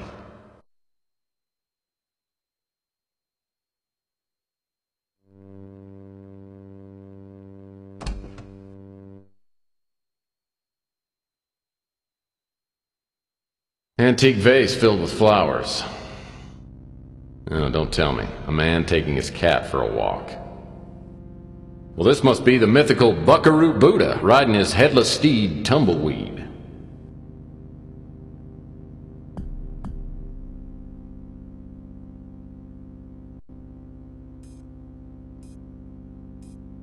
An extremely dense and heavy Saturnium ball suspended over a gravity pad.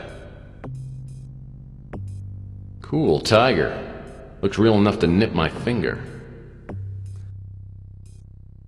This Victorian cabinet's nice, but it's just for show. Looks like it doesn't even open.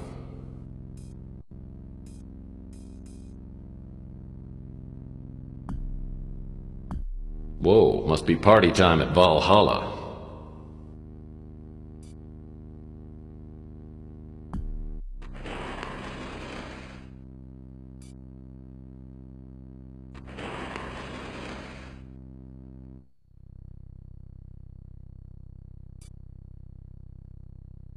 There is a Geiger in the terrarium.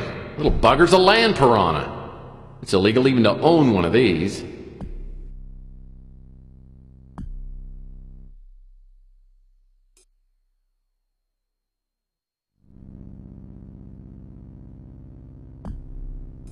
Must be Venus before the big breakup.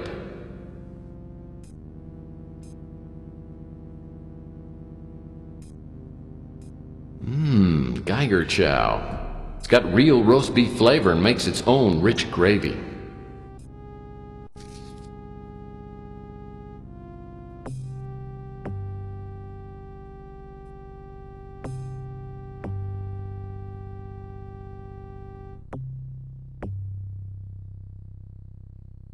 I'm not sure what that is, but it's ugly. Whoa, a 6-foot-long pole with a leather noose. This must be great fun at parties.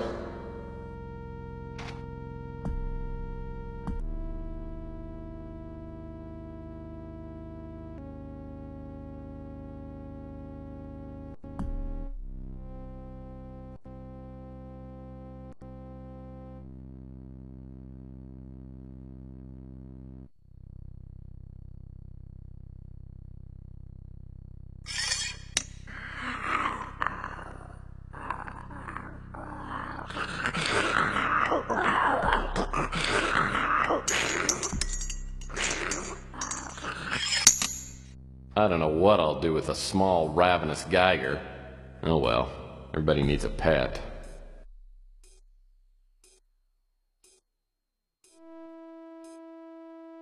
Why, these paintings are great!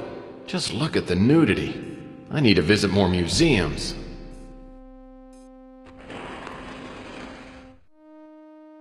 An Ultra Safe 8000, huh?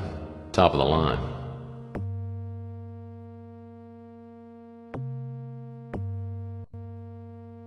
Looks like a fax. I don't want to be nosy, but maybe I should take a look.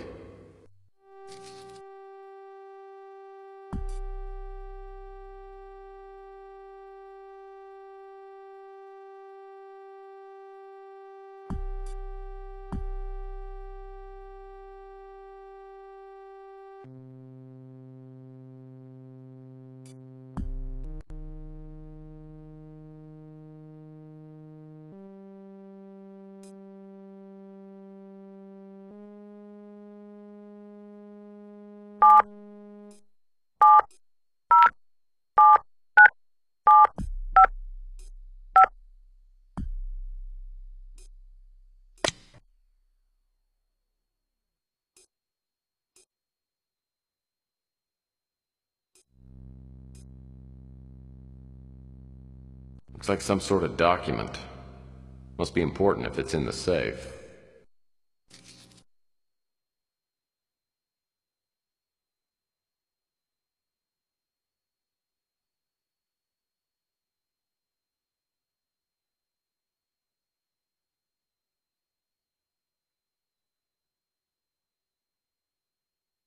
The security card must operate a door or panel somewhere in this apartment. The security card must operate a door or panel in the apartment.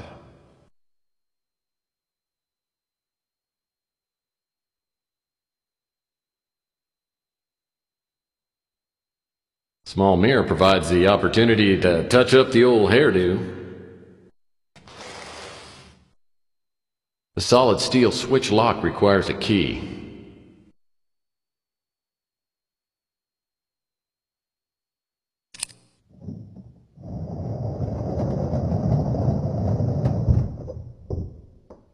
Sounds like something big moved back in the library when I used Ching's key on the switch lock.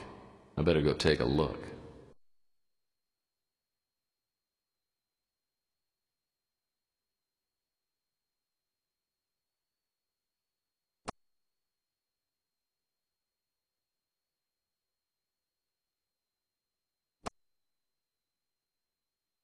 Hey, I think this is the statue that was stolen from the JBs out in Chinatown.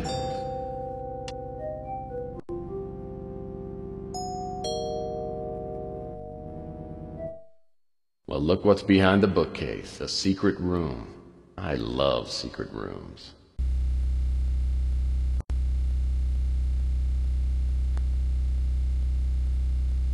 Well, Ching must have money to burn if he's walking around on rugs like this. This crate feels empty. It's light, but it's sturdy.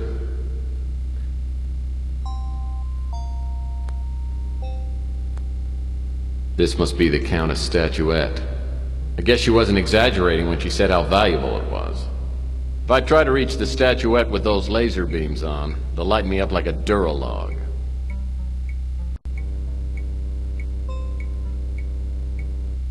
Wonder if these barrels are full of some hearty ale. I wish I had time to check them out.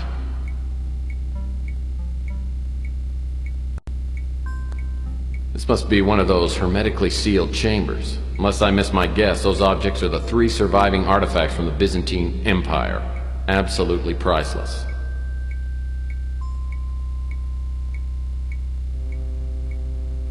I guess Ching's vases are just too nice to put flowers in.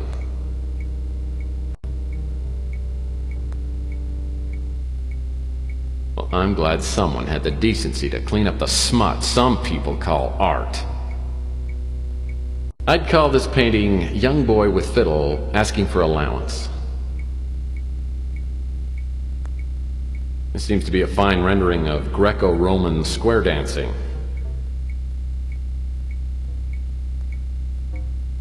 So that's what the ocean used to look like. This painting is really green. This painting sticks out from the wall more than the others do. Aha! A security card slot. This must be the control for the pedestal where the statuette is.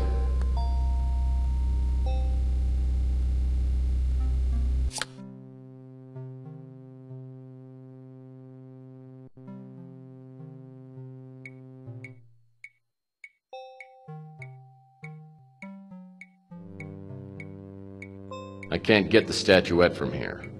I'll need to find something to stand on and move it over by the pedestal.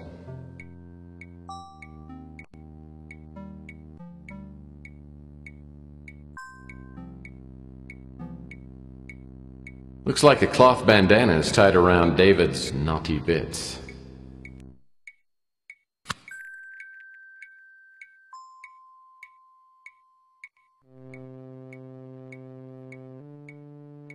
This must be one of those hermetically sealed chambers. Unless I miss my guess, those objects are the 3 surviving artifacts from the Byzantine Empire. Absolutely priceless. This sign apparently has something to do with the lever. The sign was certainly dusty.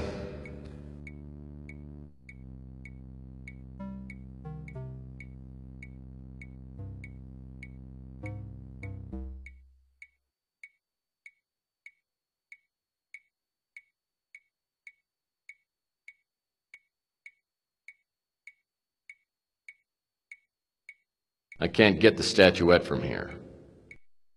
I can't get the...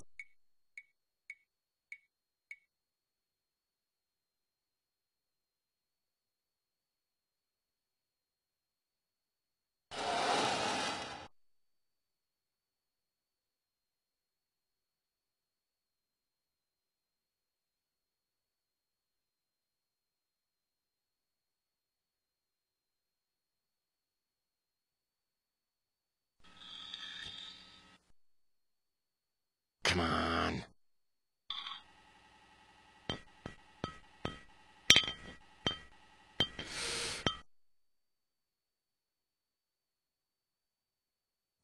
Looks like King needs to install a better security system. Countess will be glad to get this statuette back, almost as glad as I'll be to take her money.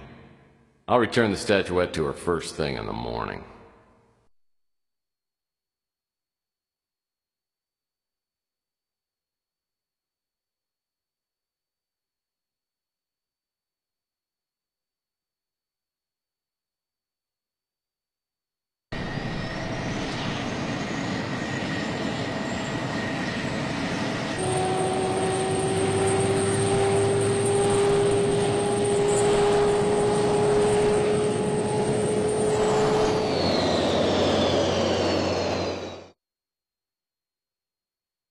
Oh, I am one tired hombre.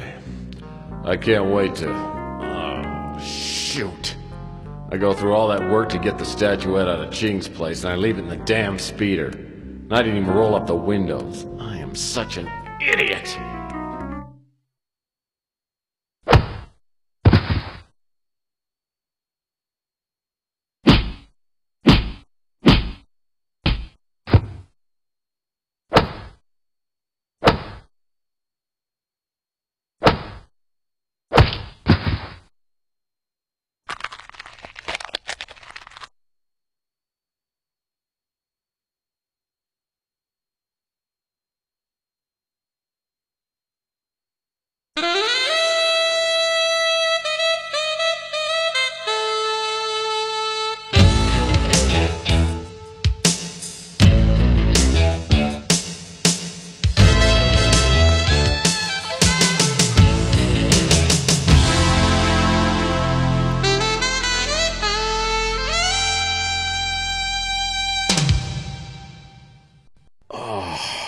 My head feels like it's been pounded with a lead pipe. I guess it wasn't a bad dream after all. I wonder how I got here to my office. All I remember is flying pipe and stars. Damn it! After all the trouble I went to get that stupid statuette, someone just walks up and takes it like candy from a baby. And my wallet's gone too. I hope somebody on the street saw me get jumped. I've got 29,000 reasons to get that crystal bird back. Hopefully I haven't used my tube of miracle facial cream. It should help reduce the swelling and make me look almost human again.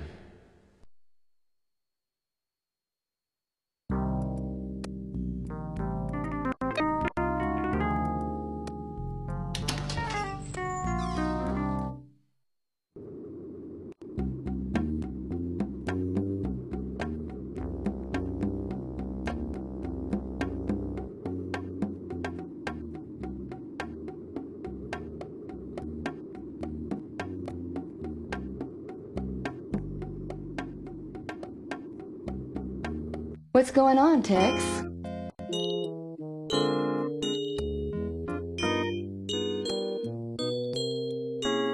Sorry, Tex. I didn't see a thing. You know, I'll let you know if I hear anything.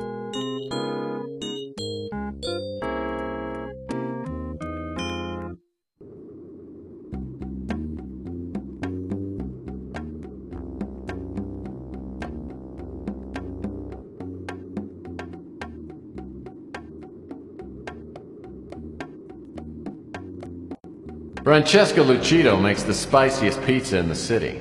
The only thing spicier than her cooking is her imagination. And right now she seems to have a thing for me.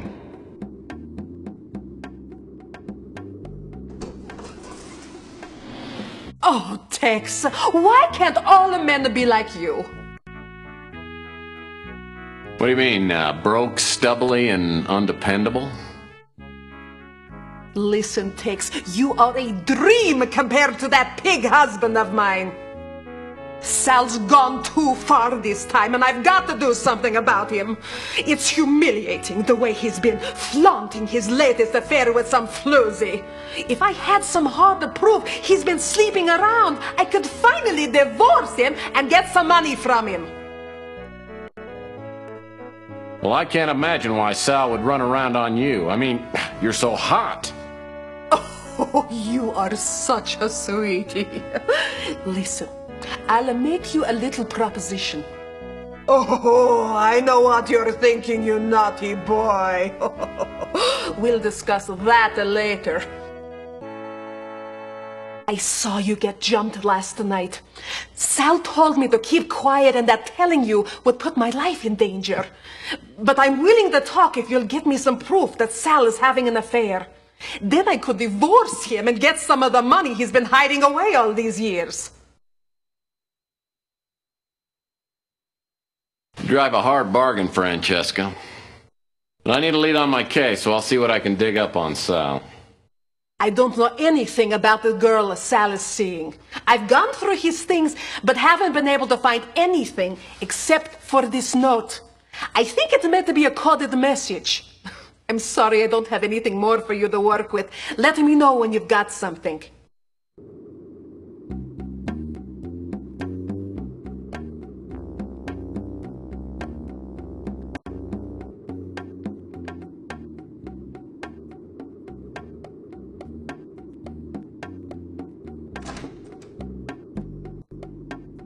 What can I get you?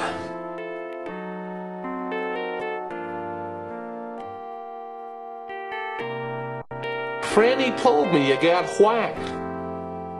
I haven't heard any word on the street about who would have done it. He's some billionaire. I think he runs some kind of operation on Mars or the moon. I've heard his name, but I don't know anything about him.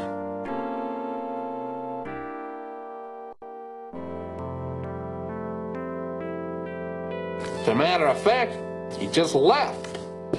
You'd probably be interested to know that he tore up a note and left it in the trash. Louis tells me he just took the garbage and dumped it in the trash can just outside the brew and stew.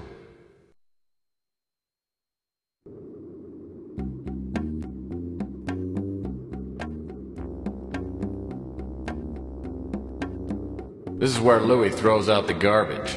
Street people come from miles around to sample Louis' award-winning leftovers.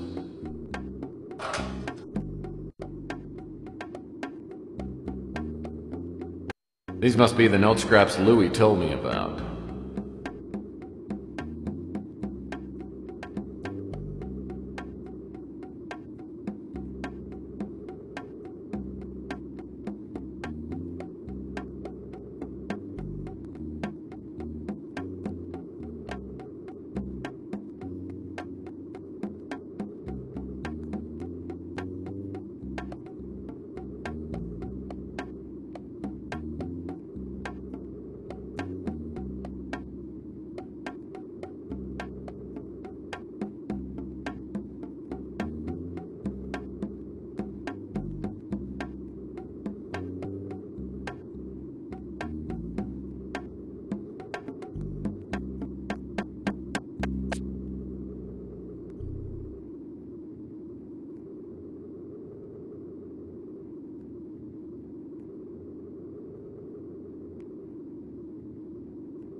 The Golden Gate Hotel was once known as the Waldorf of the Pacific.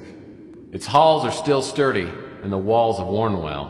But there's nobody living inside.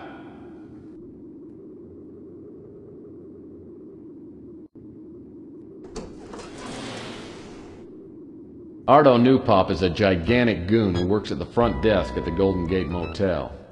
Ardo's no rocket scientist. In fact, he probably doesn't even know what a rocket scientist is. Anything good on the tube today? Uh-huh. I'm watching the Captain Wallaby show, and he's so funny. Captain Wallaby, your favorite show?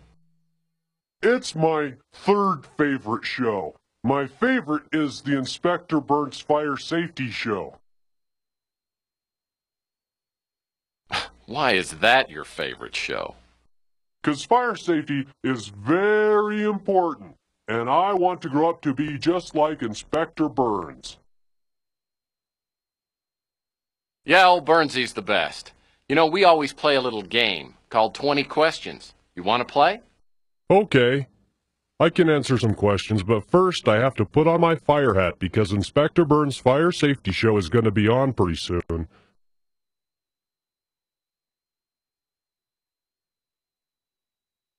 I went to his pawn shop because I thought he would have Inspector Burns action figures, but he didn't, and I got mad at him, so he probably don't like me.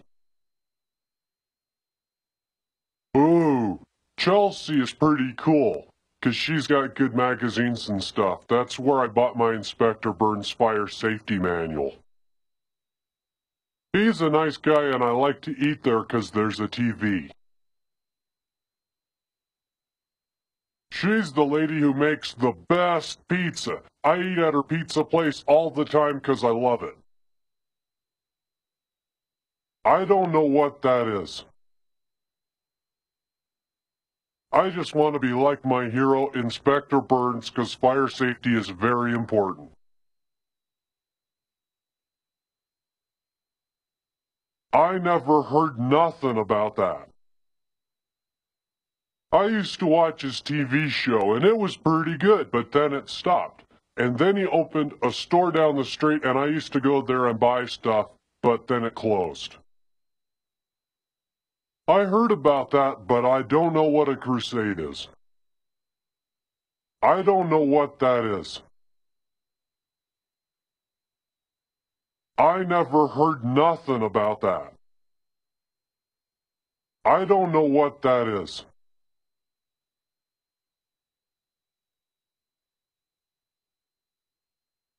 I never heard nothing about that. I don't know what that is. I never heard nothing about that. I don't know what that is. I never heard nothing about that. I don't know what that is.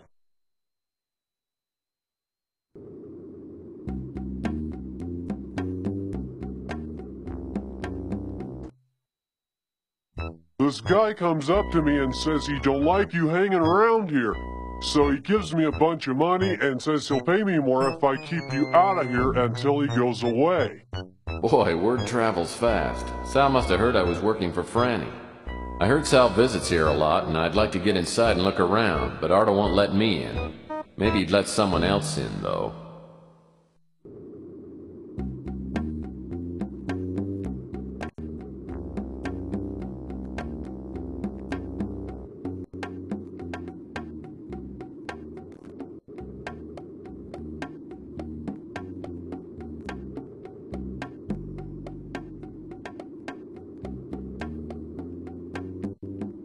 Now I've got an Inspector Burns disguise that would fool his own mother.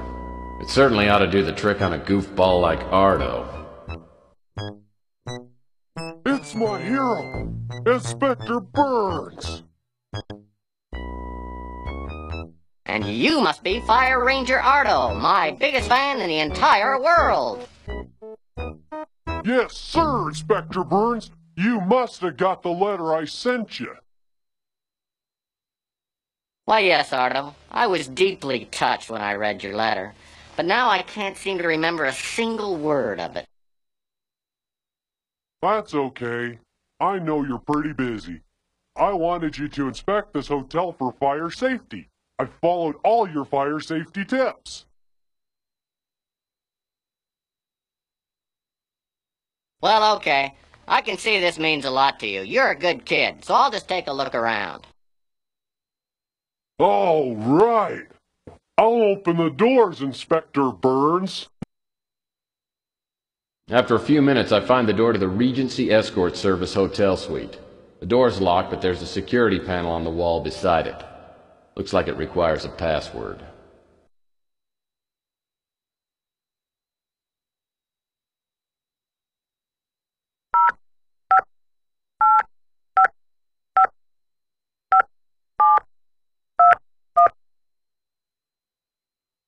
So this is the Regency Escort Service Love Suite. Now that I'm in, I'll need to find something to prove that Sal's been a frequent customer. Nice chandelier. The escort service spared no expense.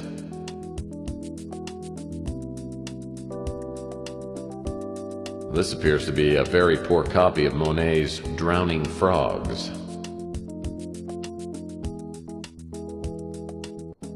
Plastic plants, as always, add that special touch to a room.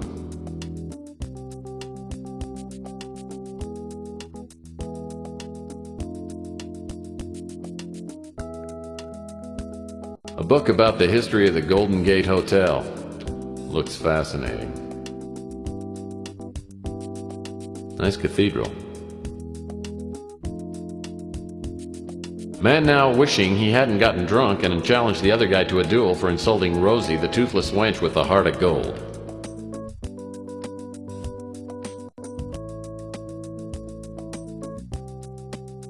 Ah, French doors with American knobs. Lavish, yet practical.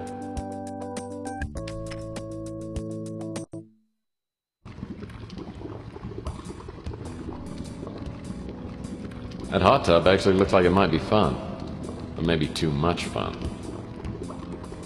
Looks like someone left their shorts in the hot tub.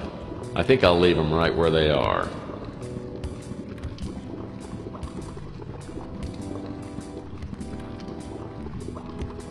Someone's dropped a cork into this mounted vase. The opening's too narrow to get my hand in. I'd break it, but it looks like it's made out of saranite, that new unbreakable plastic. The cork looks like a typical champagne cork with some wire mesh on it. Wire mesh.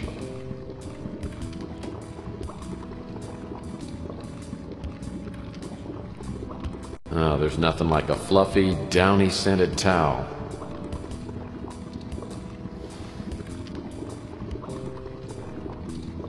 Looks like a couple of objects have fallen into the drain.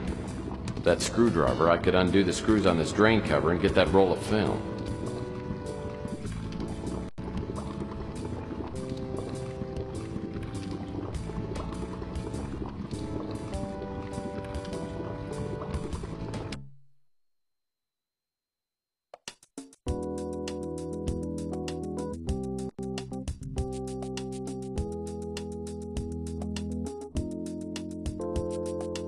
Looks like a piece of bright, shiny foil.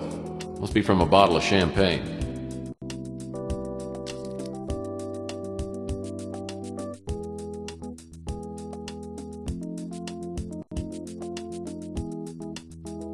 This must be titled Mishap on the High Seas.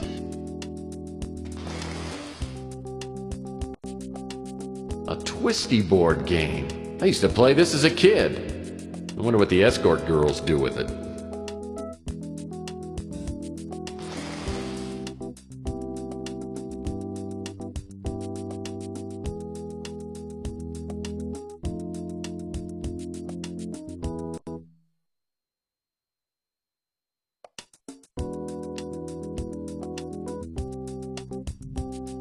You know, suddenly, I'm hungry for a fruit cup. My Uncle Stan used to wear a tie with that same pattern on it. The bed looks deluxe, firm, but not too firm.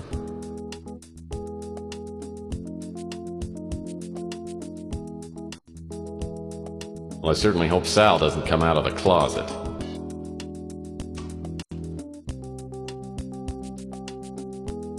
Hopefully this isn't Sal's negligee. The color's all wrong for him.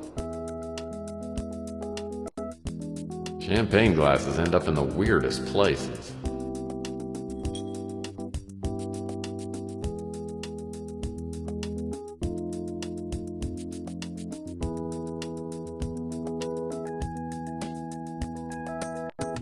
I love finding unlocked drawers.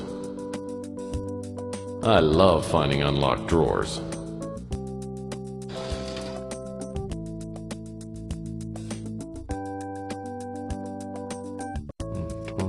12 cents. Some people would take this change, but not me. Cash maybe, but not change.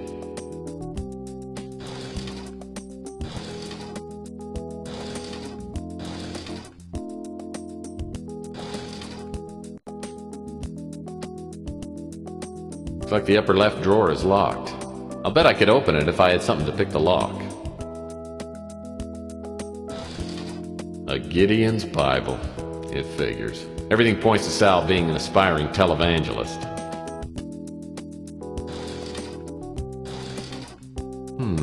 Camera. Too bad there's no film in it. There's no dust on it, though. Must have been used recently.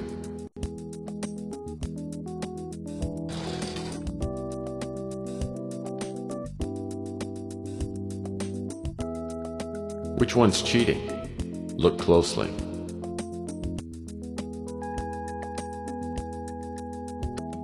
I don't think I ought to open that credenza. It might be full of Sal's underwear.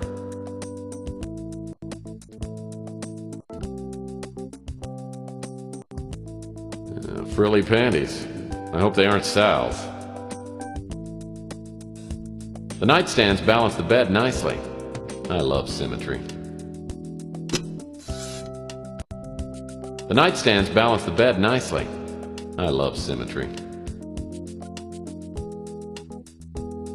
Looks like a nice vacation spot.